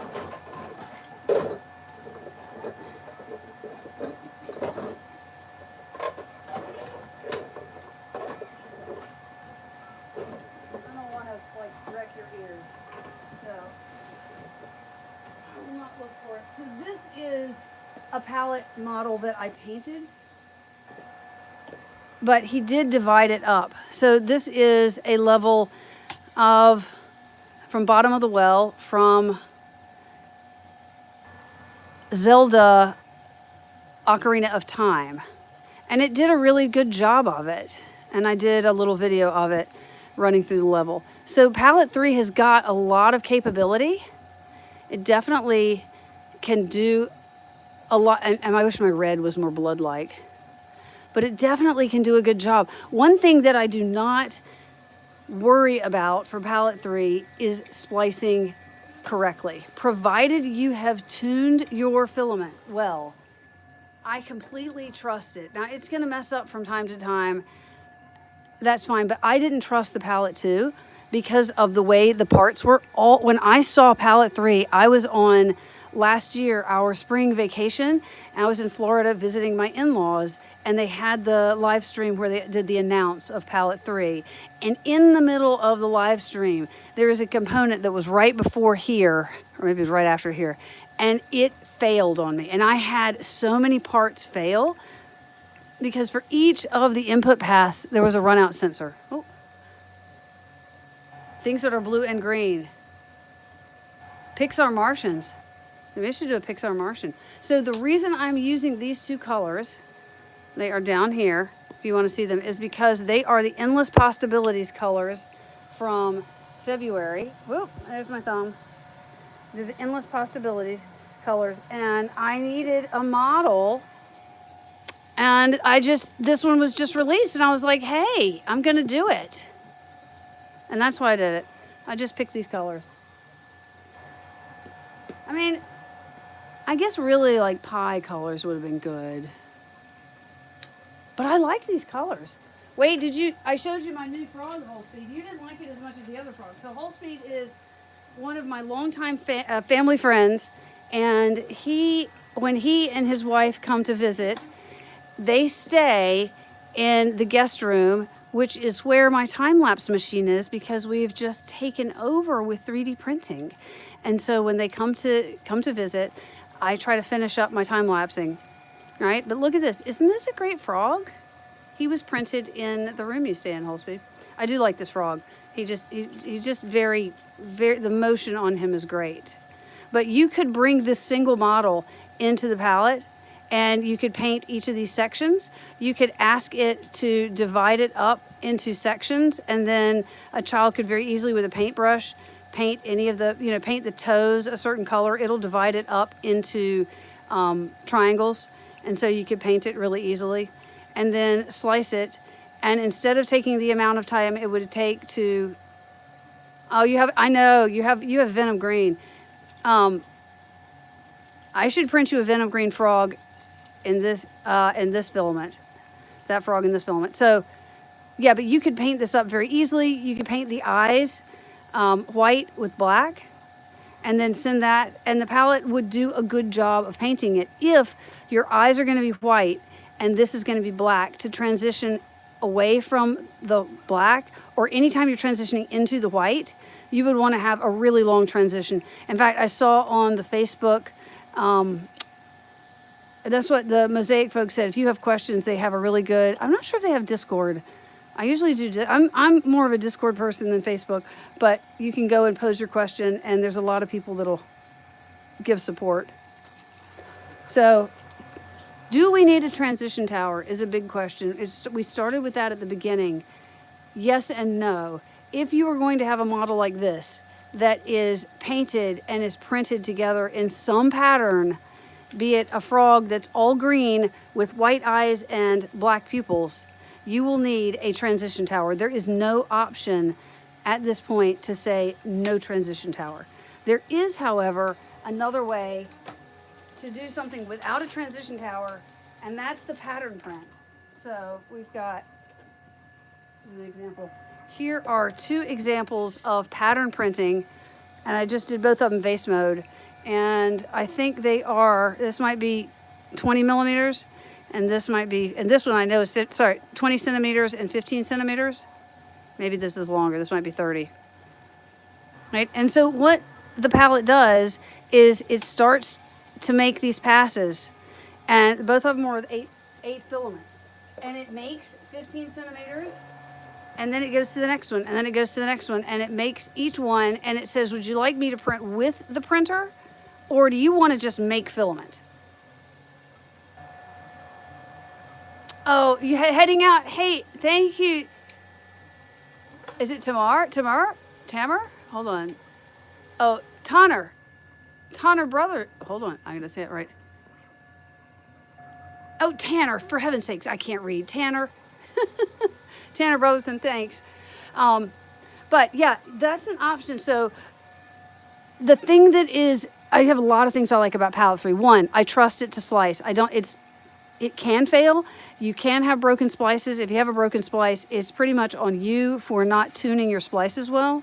Just like it's our responsibility when we slice a model, that if the model fails and it's because we didn't slice it properly, that's not on the printer. And that's something that I think is, there's a lot of, this is a machine that you have to be patient with, because you've got canvas where you're slicing things, or Prusa slicer with P2PP. So you've got that layer added on top of a physical machine. And the goal of that is to get segments of filament to your extruder in the exact time that they need to be there, for the exact length that they need to be there, based on how your model is sliced. It's a lot to ask. I have not. The only thing that I have done are the collapsible swords for my children. But I'm telling you, I love watching Emily the Engineer and Frankly Built. Those I just love watching. I found Frankly Built when he had 5,000 followers. And I was like, why does this guy not have more followers? He's amazing, because he's got a great personality and his work is just amazing. And so I remember his first live stream. He said, oh my gosh, there's 17 of you in here. There's 17 of you in here. And it was really cool because he was excited. And now, of course, he has, I don't know how many hundreds of thousands of followers. But his work is wonderful. And Emily the Engineer, she's just, I don't know, she's just a joy to watch because she loves what she does. And that makes it a lot of fun to watch. So, no, I haven't. But I was asking somebody, actually somebody that, they asked me about it recently, could a fountain be made in filament? So they want a, this sounds really fancy, right? A fountain in front, like as you're approaching their house, and it's going to be based on the Fibonacci sequence. So it's going to be like 1, 1, 3, 5, 8, and it's going to go down, and that's going to be the size of the different pieces. And they priced it out with to be made in metal, and I think it came back at $25,000, which they were like, well, no, we're not going to make a $25,000 fountain. Can it be done in 3D printing? And I said, well, this is a 5-foot tall fountain they're wanting. And I said, you could break it up. And so I have a friend who is good at this, and I said, are you interested in possibly bidding this out? And so they may do that. And then that's a lot of interesting stuff too, to figure out, one, you've got the weight of the water. 2, you have the time that it's going to be exposed to the environment. And 3, you need just overall, can you connect it and have it look great? So they're working on what filaments make sense for that. Do they do some of the filaments that are metal filled and then they post-process them? Do they look at doing ASA, or what options do they have? So that I'm excited to find out if that works out, and if so, how they're going to do that. Because the weight of the wood, they're going to put, I think, some rebar in the center stalks. But that's exciting. So can we do without a, for those who are coming in late, and I'm going to do a review on the Palette 3 soon, and that's why I'm getting back into printing the Palette 3 stuff. Where are my examples? Here they are. I'll show some examples in case people have come in late. So the first thing is, ask the palette to do a pattern, and you can do a pattern that is consistent, like this one, and you just give it a certain amount of millimeters per, and you tell it how many colors. You could go black, red, green, green, blue. In fact, here's another one. This is a really long pattern. And just have it, you can do anything you want, right? And I just did vase modes for these. You can have it do a gradient.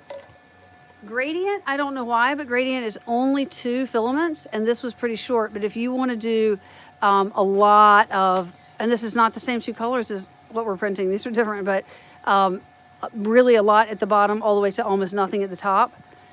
So it's hard to see that, but this is actually a gradient. It's just not much of one. The gradient, and then you can do random. Where's my random one? I don't know what my random one is. This is, I made this one yesterday, which is just really nice looking. This is a vase that Clock Spring just released, the inverse vase. And it's got a neat little pattern on the bottom, although I pushed it in. Oops. Okay, but if you want a model that's painted with a pattern, for instance, this little guy here, and the white is a lid. So it's 3 colors. At this point, you are going to need a transition tower, and the transition tower for this one looks like this. You got the all orange at the bottom, there's that little band of red, and then it goes. And some of this is pretty squishy. See how there's like very little there? It knew that it was going to be orange all the way up to here, so it did the minimum it needed to maintain, so it just did a little bit of zigzagging back and forth. Oh, I like the inverse vase. I know. The reciprocal vase of Clock Springs was super popular, and this one looks... Wait, where's my other one? Oh, I'll show you my other one. My other one is great. Although I broke that one too. I have a thing with breaking the bottoms. This is my inverse vase. The first one that I printed. So you can get a better idea of what it looks like here. But this is in PLA, but it is in the flexible PLA. That new flexible PLA. So yeah, that's pretty cool. Just pop it out. See this, you can tell I was having fun. I kept hitting it, dong. I was making it wobble on the bill plate, and then I was like, argh! Yeah, so well, I broke it. It makes it easier to hold. But yeah, I like that model. Okay, so back to no transition. This is like my thing. Here's the next one. Here is one of my favorite palette prints of all time, and that is this 8-color model. Now I asked the palette, would it please print me this model in 8 colors? And every single layer, it has to do all 8 colors, which means it has to transition out of pink and then go to red, out of red and go to orange, or whatever order it went in. It has to do 8 transitions, right? This one, it's just a little vial. But watch this. This is the worst this is worst case scenario for transition tower. Because I have to transition every 8, and they're strong pigmented colors. Like this red is super strong, and so is this purple and blue. So it had to transition. So this is the transition tower to make this model. And this is not palette's fault, right? I asked the palette to do this, and it said, okay, I'll do it, but in order to cleanly transition... Tom Llama, hello. So in order to cleanly transition, yeah, we had to do this in order to do that, which is a big difference from the transition tower for this guy. Oh, flexible PLA, yeah, I'll bring it in. And this is because we're only transitioning 3 colors. So palette will do what you ask, and in order to make clean transitions, I will go get hold on, I'll go get the flexible PLA. It's just right around the corner. All right, you guys watch what's going on. We have 34 minutes is all. We're gonna get some magnets ready.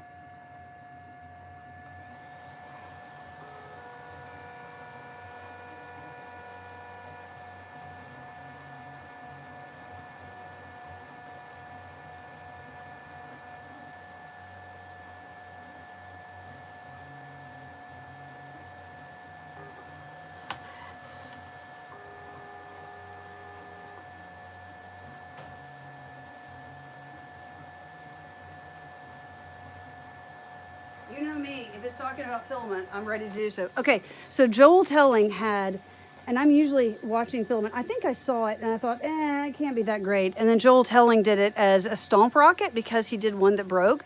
So I ordered some and it came in, and the company is Ataraxia Art. And it's nice they give you the actual length. So they say a kilo, but a kilo of some filament is a lot less meters than other filament because a kilo is based on weight, not number of meters. So they give you, what is it? Bubble free, clog free. Where are the temperatures? Plus or minus 10. Tolerance. Where are our temperatures? That way, bed temperature 0 to 40, and then the printing temperature is same as regular film, regular PLA 190 to 2. It's hard to see here, 190 to 220. But look at this. I mean, PLA doesn't do this. It's just really neat. So the reason I got this and I did an unboxing and I showed it in the unboxing and I was like, I thought I ordered yellow, and the next day came in the yellow that I ordered. And what's nice is it comes with one of these. And the reason I had two is a friend sent me it for my birthday. So here's the yellow I ordered, and I still haven't opened it. So they have this resealable bag that is an indication that you need, like TPU, that you need to keep it dry. So this is a vacuum bag, and they show that you put it in there and then you remove, like with a hose from a shop vac, or you don't even have to do that. You can just take it, seal it, and push as much of the air out and put some silica pouches in there, some desiccant. And then you're protecting the filament from moisture. So let's see what it says about moisture on here. Because my suspicion is that the flexible component that they've added means that we need to keep it dry. Let's see. Let's read about it. Upside down.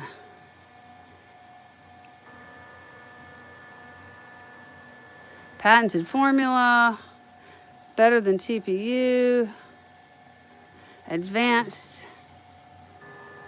Okay, where are they saying? Game changer. It actually is really neat. Comes with a shore hardness. Okay, it's an 89A shore hardness. That gives us, does not carry the pungent smell. Oh, I just hit you guys. Oh, stop it. Sakes alive. That's what I'm wondering. That's what I'm wondering. Does it get, because they've given us the bag, includes our incredible vacuum reseal. I don't know why it's incredible. Everybody, it's the same. Okay.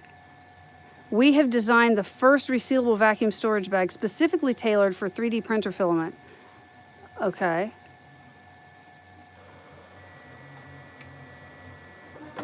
I don't know. I'm confused about it being like the first ever, because the first that I saw that was doing this vacuum seal bag, and of course, like, you could get vacuum seal bags. I mean, I have bags like this in the kitchen, but it's a slightly different scenario. Okay, so it's big. So we can fit, okay, pack the filament. Close bag, add the zipper, and it will seal by sliding the zipper down. Okay, oh, so this is a really fancy, yeah, it's like a double seal zipper. Okay, I'm reading this. I haven't read this now. I hit you again. Vacuum out the air using the Ataraxia Art pump or a vacuum cleaner by opening. Okay, so you can get a pump. It does not come with a pump, and then open when it's time to use the filament. So I'm not seeing on the box that it says, P.S., this is going to quickly absorb moisture. I would not be surprised at all if it does.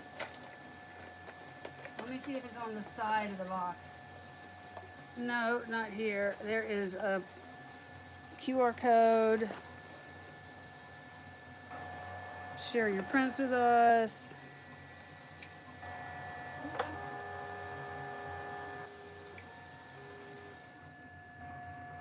Guaranteed dimensional accuracy.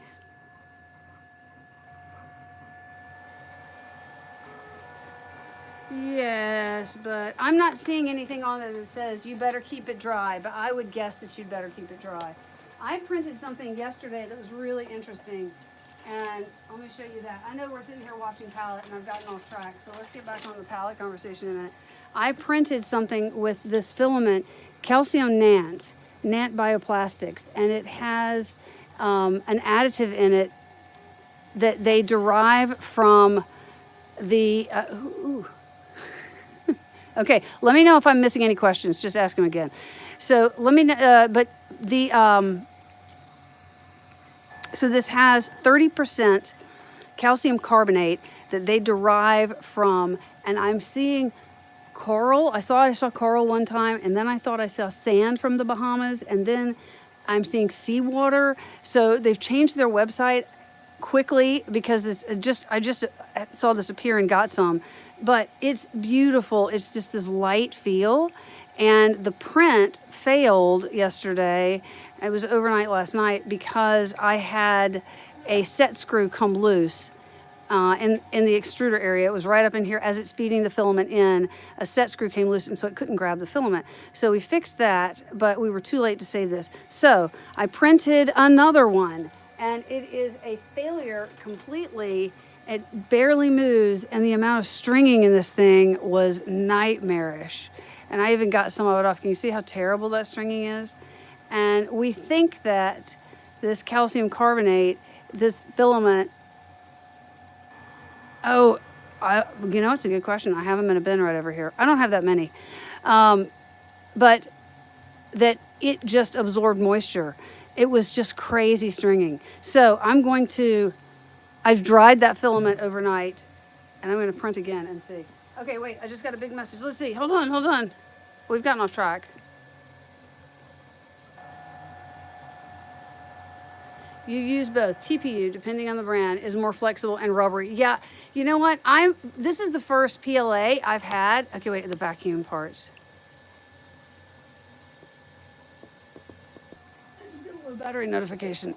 That is not good. I'm gonna plug you all in. I must have kicked out the battery.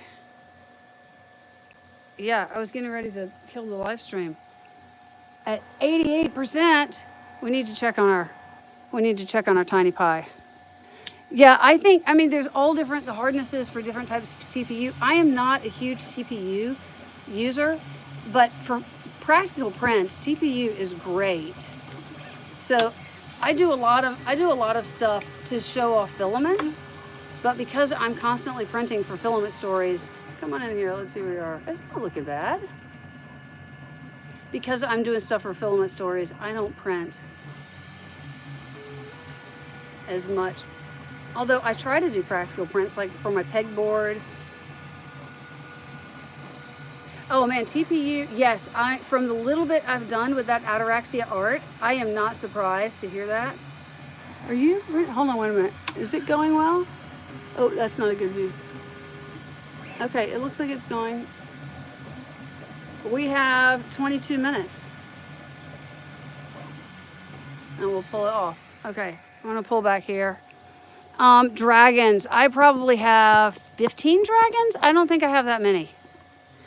So when a new dragon comes out, I'll print it. But I kind of got to the point where I couldn't keep up with all of them because there were just so many. And so that dragon that I'm printing now was the skeletal dragon. Let's put some magnets in the base while we wait. And if anybody has a question, let me know. I want to get my 6x3s. And how about this and not that one. This one. Okay. Where's my tiny pie base? Okay, here we go. So let's put some magnets in this. So get my 3x6s. And again, if I miss a question, just re-ask it. All right, the way that I don't mess it up, because, so you've got your magnets here, and I'm going to put 2 magnets in here and here. But then I want the other end to go in here. So in order to remember it, I keep a bigger magnet on. This is just because I've screwed it up too many times. So after I put those 2 in, I'll pop this on the other end, and I'll know that that's how I put those other ones in. Okay, so let's do this. Let's add a little bit. Where did my light go? You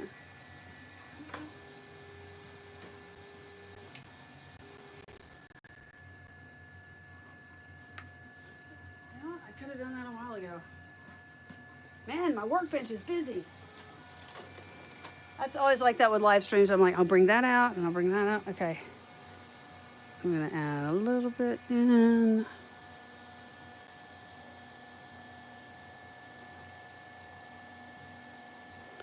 Nope, more. Is that enough?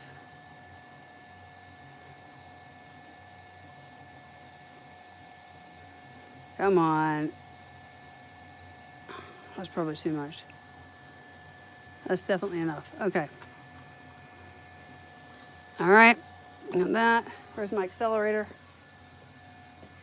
I love this cyanoacrylate accelerator. It's like, oh, it's the best. But I have to move fast. Did I tell you about being clumsy? Oh my gosh, I'm so clumsy.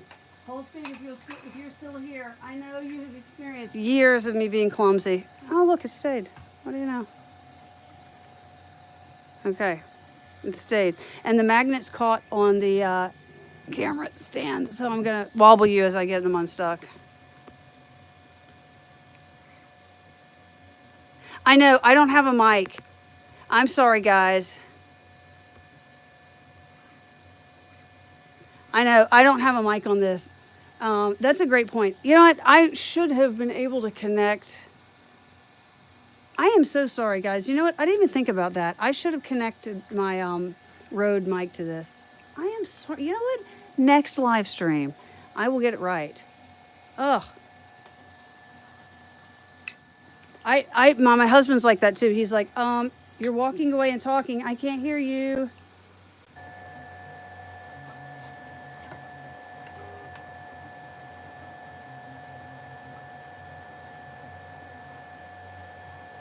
Yeah, what in the heck was I thinking? Not putting the mic. Okay. Oh yeah, way too much.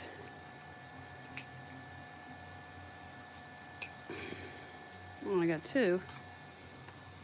That was way too much glue. Oh dear. All right, we'll do less this time. Man, I feel bad about the mic. I could have mic'd myself. For the TikTok live streams, I don't mic them because I am moving around a lot. And I also leave the live streams, so I'm not around for them. Okay, no. Well, now I feel so bad. You guys have been dealing with me sounding crappy this whole time.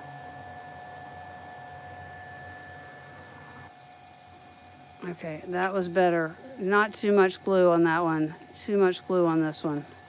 Now I'll take these magnets, put them at the end, and I'll know what to do for the other ones. Blocking. Blocking, blocking, blocking.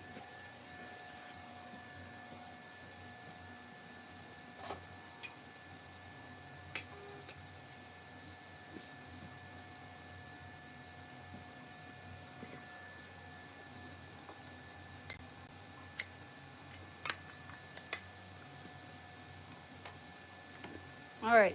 Man, I'm so sorry about the lack of mic.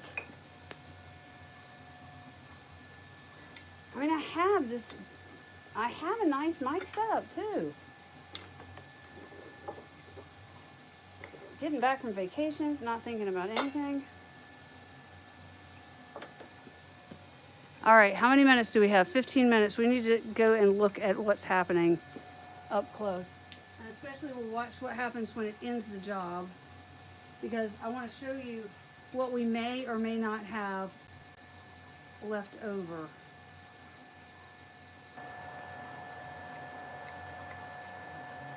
So when I'm here, oh, Thomas Llama, thank you. I have laundry to do too. Thanks. Hey, thank you for saying something about the mic, because I forgot. I mean, I really appreciate it, because I should have had the mic on the whole time. I'm really glad you said something. Have fun doing laundry.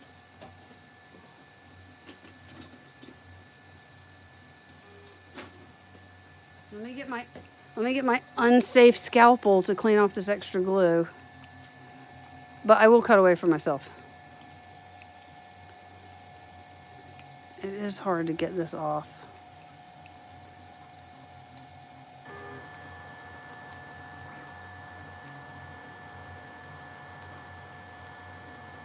magnet, the scalpel wants to stick to the magnet too.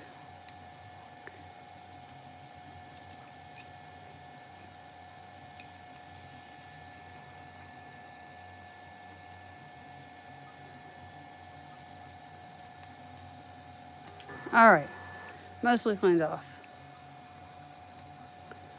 All right, 2 magnets, one tighter than the other. Now let's move forward and see what we have. Because we're getting to the end. I'm walking around talking again. Thomas Llama told me. All right, let's come here and look. Because we have 13 minutes to go. Move this out of the way. All right, so it does not tell us here how many. Oh, 12 minutes. So let's look at where we are here. So this is the tiny pie top. It's just finishing there. This is the purge tower. It's done. I think it was able to do a little bit of purging and infill. There's not a lot of infill here, but it tries to do what it can. I think we can get down there and really see it. Kind of.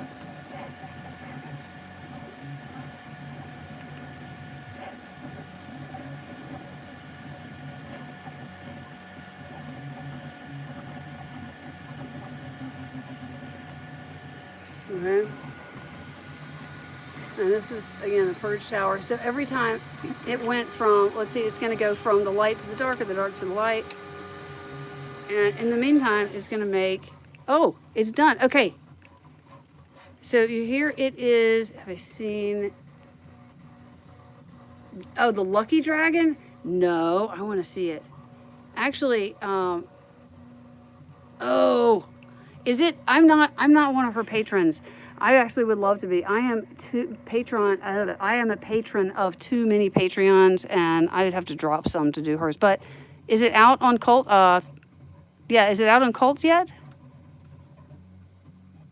I'd love to see it. So you might have noticed that suddenly we have less noise, and that's because for the remaining 10 minutes, gosh, I can't move this, it's made all the splices it needs, so it's actually just going to keep pulling. So the question is, so it's still using the buffer, and it's actually almost to the end of the buffer.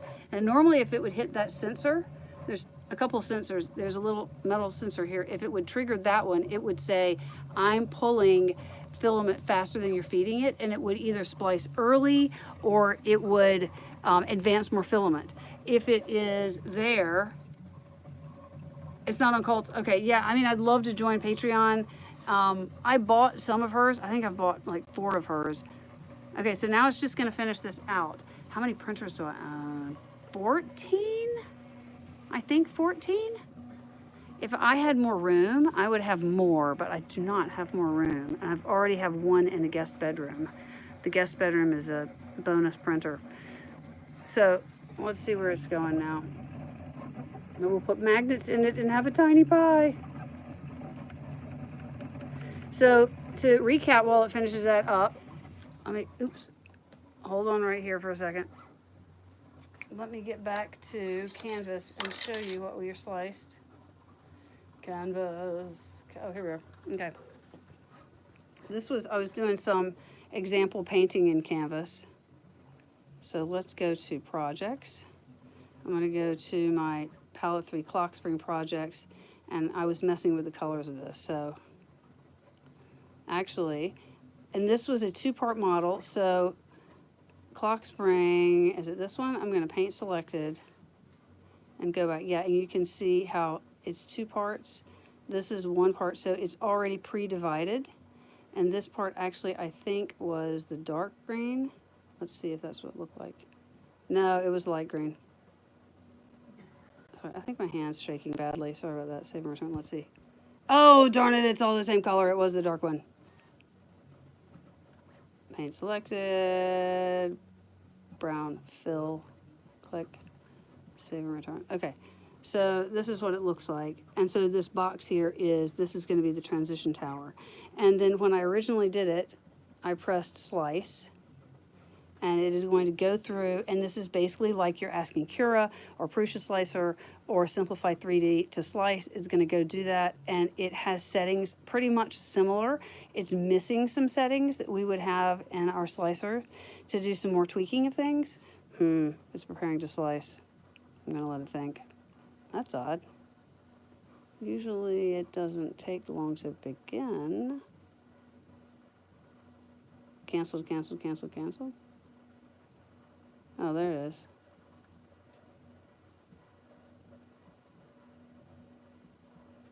Okay, go away. Slice. Ah, there we go. Okay. So I'll come back to that. Let's see what we're doing. All right, where are we with the filament? It's not making any more filament. It's somewhere coming around here. It's gotten all the way there, and now it's just pulling out. So the question is, as the printer's pulling it, how much will we have left over? If we have very little left over, it's a good estimate. At the end of this, the palette is going to compare their pings and pongs. I've got to set you guys down because I know this is like, oh, she's so wobbly. Let me set you guys down here. I feel like, oh, what a relief. That was so wobbly. Hey, oh no, what did I do? No, no, no, cancel, cancel. Go back, what did I do? Rotate device back. Go back. Guys, guys, guys, what did I do?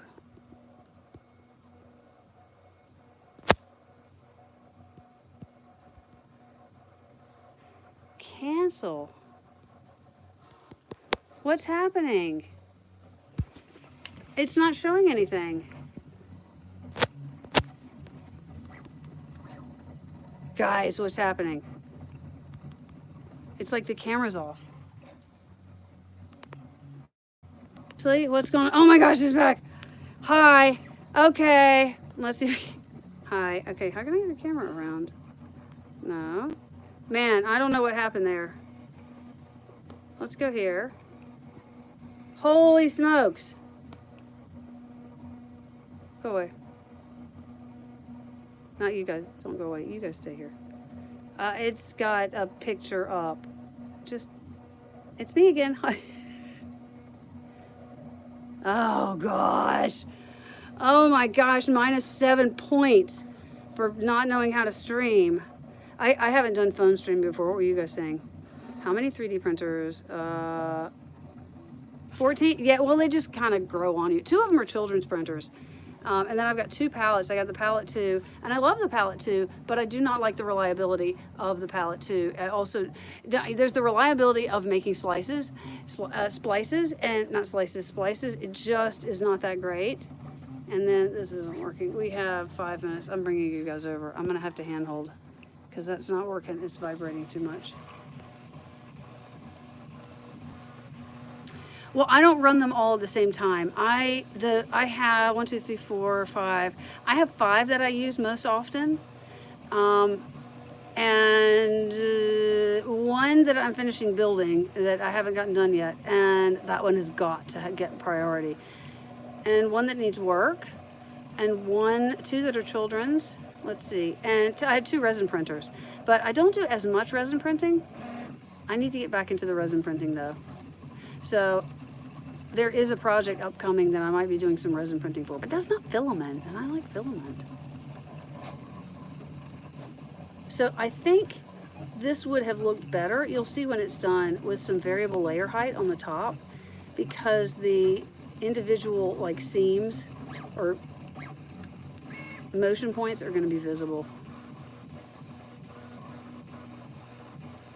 Let's see if it got done slicing. I'm going to bring you all back over here.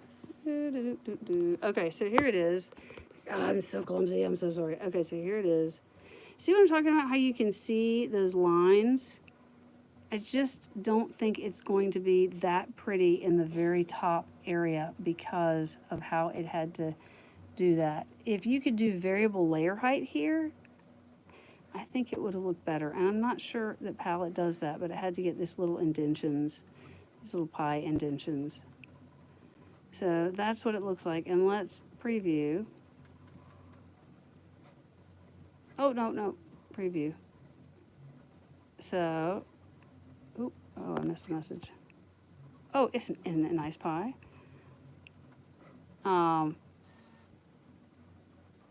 So I'm going to slice down. And as we go back and forth, you can see, let's go to the transition tower. Let's see if we can see it. Come on. Ay, ay, ay. Okay, now, gosh, I'm sorry. Let's see when we go down. See how it's moving? It's back and forth, so it's going green to dark to light, light to dark. So you can see how it's transitioning on the transition tower each time to move from one color to the next. So it's easy with 2 colors. I want to do an 8-color model, but you got the chocolate extruder? Oh my gosh. I have been looking at those. Those are so neat. Oh man. I hope you have fun with that. Yeah, this would be great. So it will be on actually it is on My Mini Factory, and the only thing that's not up on My Mini Factory is this dual color top. But if you're doing it in chocolate, unless you're doing it in, it's 12 a.m. The Slime Brothers, oh my gosh, we have this thing where we're like, we're gonna get the video done early tonight. We definitely will get it done early, and then it's like 2 a.m. I'm like, oh, I have to get up early for children. How many minutes? 2 minutes. 2 minutes. This isn't bad. I think it did a good job. I mean, I do think that the palette, if you have your filament, so if you take, in this case, this is Protopasta, right? If you take Protopasta filament, which is what I did, and I brought it in here to the palette, and I said, let's see, it still says it's going. I want to finish this. It knows it's at 99%, but I want to finish it so that I can clean out. So I'll have to take this off. Actually, I can take this off now. Oops, let me do this. Let me do this. Let me do this. I'll pull you guys back, because I'm going to do. Man, I'm so like annoyed that I didn't even think. Oh, your school starts at 5? Okay, we have on here 1 minute. Hold on, I'll speed it up. It's not gonna help. I'll print it at 175%. There we go, we'll speed it up. It's what time? 6:02 p.m. Hey, the Slime Brothers, thanks for coming. This was a lot of fun. I have done a lot of TikTok live streams, but I want to do some more YouTube ones because a lot of it is related to content that it's known for you. What time is it for me? I'm East Coast.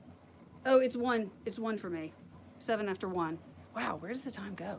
It says 0 minutes, but clearly it has to do another transition because it's over on the transition tower. My phone stand. I've got my magnets and my cyanoacrylate, crazy glue-esque stuff. Does this say crazy glue? It says super glue. Whoop, I missed that. What was it? Yeah, max 400%. That would be a medium-sized pie, right? For this tiny pie, that would be a lot of fun. You could put a bunch of stuff in it. There is a version without magnets too. So the magnets, I mean, you could find magnets that would fit, but the original size here fits 3. Ooh, what is it doing? It's done. I don't know why it does this. It's done. It is extremely slowly. This is some weird G-code command. I've noticed it does this. I don't know why it does that. I think that's the bug. Done. Now, and the palette over here says, oh, the speed? Oh, I got you. So the palette says, what are you doing, palette? It actually said done. Is it rebooting? I have not seen that before. It said done. Okay, so I will show you what you would normally do when you're done. I don't know what that is. I just updated the firmware yesterday. So I'm going to go over on the printer and say, I'm going to say unload filament. Unload filament. And I'm going to unload some PLA. Okay. And then in order to get this PTFE tube out, it's a standard, so you pull up and then you're going to push down on this little collet and then get that out. So that was a pretty good estimation of palette. This whole print, it had this much extra. That's a pretty good estimation. So aside from the fact and why it went white, it said job done, and then it just, okay.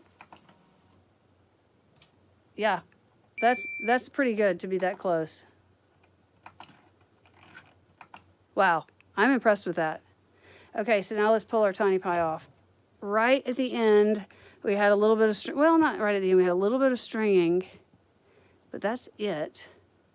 So this filament, oh, I'm out of frame. Filament did pretty good. All right, so let's pop it off. And pop this guy off. And then we'll see if I can put the magnets on and not mess it up. Okay, so I need to get this junk off. Now that right there is from going to, this is like, I see this a lot when I do time lapse because it has to leave the print to go away and do something. And so you get a little bit of junk right here. Might be able to get it off, maybe not. Scrape it off. And then this is the line of where it left to go change colors. But usually you can pull it off. Yeah, it just comes right off. And then you don't know where it was. Okay, not a bad pie. I can still see those. Oops, I keep getting out of frame. Not bad. So let's get the base and put some, oops! We should get a count how many times I do something clumsy because I'm just a mess. Where's some magnets? Where's my glue? Finally, I know, finally. All right, so I'm gonna add some magnets in, one at a time.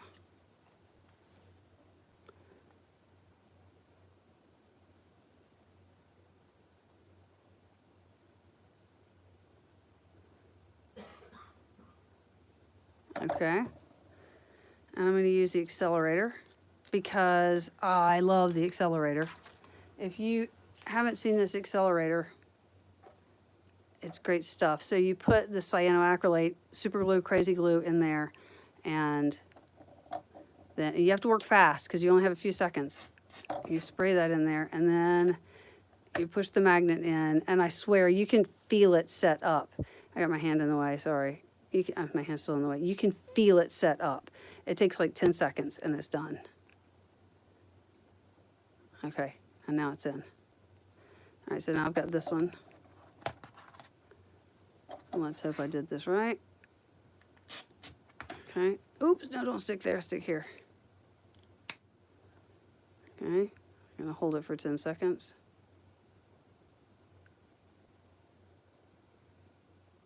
You can, yeah, it like crinkles and pops. Okay, and that's set up. That's the moment of tiny pie truth. That's not the right thing. I need this thing. All right, let's line it up. Yep, there it is. Oh, that's so satisfying. I know that's a really overused phrase right now. Oh, go in. Go in, go in, go in. Oh, you got rotated.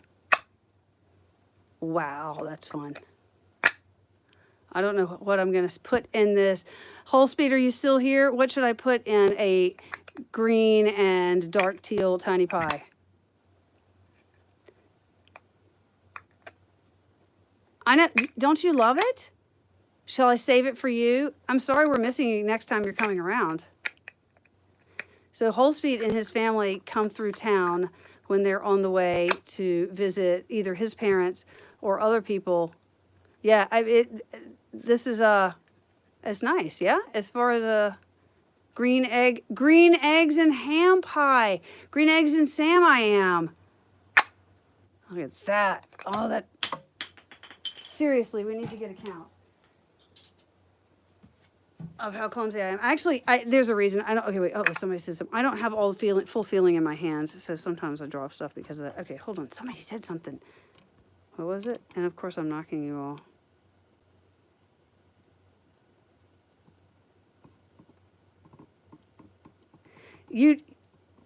Yeah. So that's my strategy with the magnets is I just keep a bigger one and I glue however many are on one side like this. And then when I can set it down and pick it up and, you know, it doesn't get stuck. What? Oh my gosh, this is your birthday pie then. Wait, a printed crocodile? Oh yeah, I have articulated crocodile. That's right, it's pie day. Yeah, let me get a crocodile, because the crocodile I think is this color.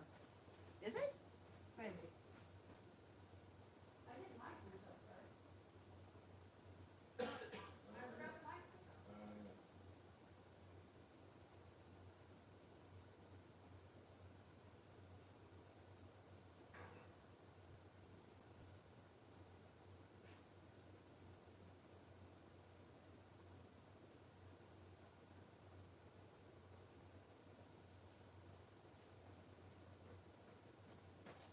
I'm coming back without a mic. All right, so we have pie. Oh God, I kicked it again. All right, so we have a birthday pie, and we have crocodiles. So let's get some articulated crocodiles in here. I have 2 articulated crocodiles. I'll back up for them because they're big. But I also have birthday dragons for your birthday. Oh, saving up for a 3D printer. Oh my gosh, you're gonna love it. Okay, hold on one second, and I'll see if I can give you a good answer. So here are my balloon dragons. So let me back up a little bit. And I have 2 crocodiles, and I thought it was the same filament, but it actually is not because this one is kind of shiny. Yeah, these are huge. This is an amazing model. It is a paid model, but it's 4 pieces. So the lower jaw and the legs and body are all one piece. So to back here. And then if you look how they're connected, this is how the articulation is done. And so it's built around here. But this one behind the legs, if you can see in there, is not full closure. So the tail prints as a second piece. And when it's done, you just pop it in there, right? You have a different crocodile model? Yeah, this one, I found this one recently. This one is on Colts. Then the upper jaw, I'm gonna show you the other one for the upper jaw, because you can see it easier. For the upper jaw, I'm gonna move the birthday pie. It prints in 2 pieces, and you can see this one started out with this sort of odd green on the bottom and then progressed up to yellow as it printed. Hold on. Yes, it's a long print, you're absolutely right. The upper jaw prints separately and it prints standing up because you can see it printed like this from the green up to the yellow. And then the teeth are almost like dentures. See how it's an inset in there, but it's like this perfect fit. You just press it in and it stays. And the nice thing about this head is it's got little balls here that they pop in. Ball is really like a ball and socket joint. And so you can move it and hold it in any position. This is just a great model. I love this model. And yeah, and I printed it a second time because my TikTok video apparently kept getting shown and people would come in and say, "Where's the alligator?" A 1-meter dragon. Oh my gosh. Okay, so you guys jump in. Those of you who have 3D printers, let me show the balloon dragons because we have a birthday on Pi Day. Isn't this cute? I printed this right before I left. And it's got little balloons, and it looks like baskets of balloons, and the little legs look like balloons. And that's just cute. And then in the end, it has a little balloon, tail balloon. And this is like a 14-hour print, so it's not that long. Yeah, when you get your first printer, and if you have one printer, time on that printer is precious. This is another one that continues that transition filament, same thing. Okay, so we got birthday, balloons, dragons, and birthday pie. First 3D printer. So if you're saving up for one, I know that they had recently that Micro Center had the Ender 3 Pro with a coupon for $100, which is a really good deal for, oh, I can't get it. Oh my gosh, 3.14 meter circumference. Okay, for Pi Day, that's like perfect. Stay. Not you guys, I'm talking to my stand. That is really cool. Oh my goodness. That's great. So The Ender 3 Pro is a good printer, and the reason I'm saying that is because there are a lot of them. The Aquila side, the Aquila, Voxelab Aquila has a lot of really good reviews on it. Anybody jump in with other, like I have the Ender 3 V2, which is a good printer, but I think the Ender 3 Pro sort of has, it's the newer one. I would recommend that over the Ender 3 V2. The Ender series is from Creality. You're not going to get the highest and best parts because the printer is a budget printer. But the great thing about it is you can upgrade everything on it. And that's what people love about it. And you have 3 Ender 3 Pros. Yeah, do you like them? I guess, yeah, if you have to, yeah, everything I have heard is they're good. I would definitely recommend it. That's the fun thing about the Ender, right? You get it because you're buying a printer that is not the highest end, but that's great because you can upgrade so much on it. And that's part of the fun. Like if you buy another product and you make changes to it, you voided the warranty. That's like, I mean, the opposite of what 3D printing is about. You use your printer to print upgrades for your printer. Longest print. I've not done any 90-hour prints. I am going to get a bigger, so this bill volume here on this Mark III, this Prusa Mark III, is about the biggest I have that is currently active. I have another one that's 300 by 300, 300, 300 that I'm trying to finish, and it's on my list of things to do, and it's not done. And when I finish building that, that'll be bigger volume. So I've only printed like 50 hours.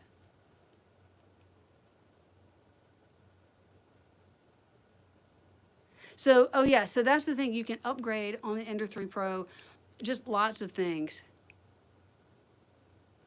I love my Ender 3 V2. It's a good printer. I mean, it absolutely is. So I guess if anybody has an Ender 3 V2 and an Ender 3 Pro, which would you recommend? Because I have the 3 V2, 2 houses down from me, their son got an Ender 3 Pro for Christmas, and the mom said he's got one thing that he hasn't, I said, well, let me know if he needs any help. Okay. So she said, sure. And she said, I think he's got one little problem. I'm like, okay, what is it? And she said, well, he doesn't know how to load the filament. And I was like, wait a minute. If he hasn't loaded the filament, he hadn't done any setup on it. And so I said, let me come down. It was still during COVID. We masked up. And I got to help him through pretty much everything aside from he put it together. And we had a really good time. He didn't have a slicer installed or anything. So I really liked it. Glitter filament. So where's one? There are a lot of really good ones. If you're looking for one that, if you're in the US, that is a quality one. I was just printing one. Oh, I'll show you the model. Zero, Z-I-R-O. I just happen to have it out, and they're usually pretty economical. Zero, and this is their diamond, and it is a really nice glitter, and they've got it in a bunch of colors. So this is the purple one. Strong Hero and also has a diamond, and they may be less expensive, but typically Zero is pretty good. Where's my model with him? This guy, there's a gentleman who, and I've forgotten his name, who he sent me an email and said, would you be interested in printing this model? And I said, I would love to, but I'm on vacation, and it is now on the front page of Cults. And I don't have mine really tuned, but he's so cute. Let me move these guys back. I'm going to run out of room. He is 100% 3D printed, and you wind him up. Let me see if I can do this. You wind him up, and his arms and legs move back and forth. And so he's just started a Patreon to do. Oops. I mean, look at how cute that is. It's 100% 3D printed parts. It's all very easy to print. So this is in that diamond. So I think it's really nice. And they have a bunch of colors. There's a red that's beautiful. I'm trying to think. And isn't he adorable? He's so cute. Anyway, very fun. And I just think that's, yeah. Yeah, this is, so he told me that, and I said to my husband, when we get home, I feel bad I haven't printed it, and I really want to print it. Let me think about other glitter. I mean, if you want heavy, heavy glitter. I'm trying to think, okay, hold on. I am not 100%, okay, so that's a good question. The one, I go everywhere. So Thingiverse obviously has loads and loads of models, Cults, Prusa printers. I think Prusa printers is my favorite. I like the way they have it organized, but everything on Prusa printers is free. So there are no paid models on Prusa printers. I think they only have 90,000 models. And a lot of people think that Prusa printers is only for people who have Prusas, but Thingiverse, you know, they have companies behind them. And Prusa Printers is going to rename it and put it somewhere else so people can put paid models. They're like, we just wanted to have a repository out there. So it's not for Prusa printers. It's, even though it's called Prusa Printers, it's just a bunch of models. But they've got some good quality models there. Cults right now has really been the place I've been going to the most to look for models that are paid models, because there a lot of times a lot of time is put into them, and there is a lot of quality that the people, if you're asking for somebody to pay $2.99 for your model, you are going to want to have some pretty good quality. So I tend to go to Cults more, but where is, oh, I don't have them all magnetized. Where is it? Is it here? No, here. I don't have it ready. Is that right? Well, I have 3 of them. Yeah, I love the magnet models. My Mini Factory also has some really good stuff. Wait, hold on. Oh, have to admit, I missed that. Yeah, I am using Cults a lot more. So I love this little thing. This is another, oops. Are we counting? You guys are supposed to be counting, and I'm hitting the thing. So I like this. And there's taller versions of this. So this is just,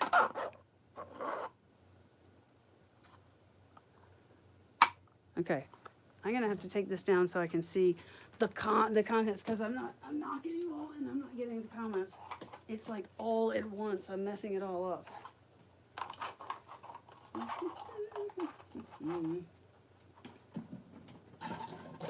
that back. All right. Let me see some comments here.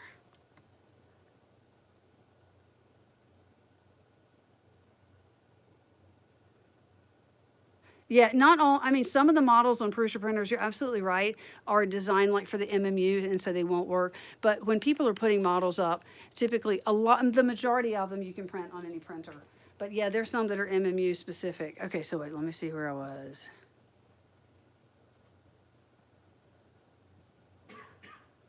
Oop. Cancel. Mother, possible orientation is locked. Hi guys, I messed up again. So I'm going to read the comments. Okay. I hid, no. Daniel Stonehill, what did I do? Daniel Stonehill, I hid you. How did I do that? How did I hide Daniel Stonehill? I didn't mean to hide Daniel Stonehill. Daniel Stonehill, I hid you accidentally, and I don't even know how I did it. Oh my word. Live chat 9. Hide. No. Daniel Stonehill. I have to figure out what the heck I did to hide you.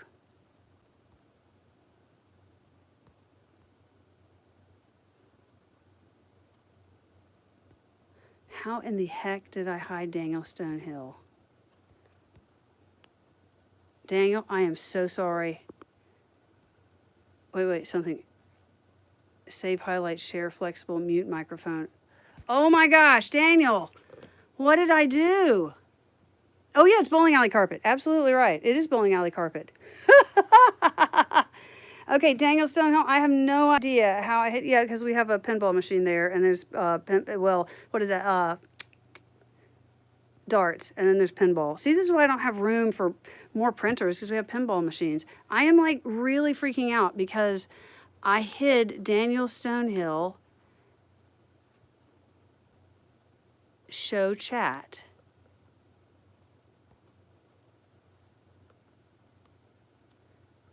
Okay, wait, hold on, maybe if I go here.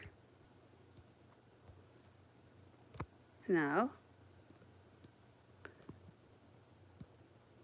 Why can't I find Daniel Stonehill? Guys, I'm really sorry. All right, Daniel Stonehill, I owe you an apology. Hide all chat. Messages that are visible. I don't know how to get to the part where I accidentally hid you. Okay. Okay. I don't know what I did, but I have muted you, Daniel Stonehill, and I am really upset about it because I don't know how to unhide you. Hide user on the channel. Put user in timeout. I want to unhide. It won't let me. All right, well, we have been successful, aside from me dropping a bunch of stuff. Happy Pi Day. I'm going to let you guys go. And Daniel, I am super sorry for whatever I did. A pop-up came up and I was trying to get out and I pressed X and it said, you have hidden Daniel Stonehill. Huh? Oh, so yeah, so this one here, yeah, if you go to my link tree, so I will see if I can add them into the comments for this live stream. Yeah. But also if you go to, well, we're not on this platform. If normally I say on TikTok, if you click the link in my bio, let me add them in. I'll add a link to the crocodile, the balloon dragon, the tiny pie, and anything else you all want to link to? The 2 filaments. I can link the 2 filaments. What do y'all think?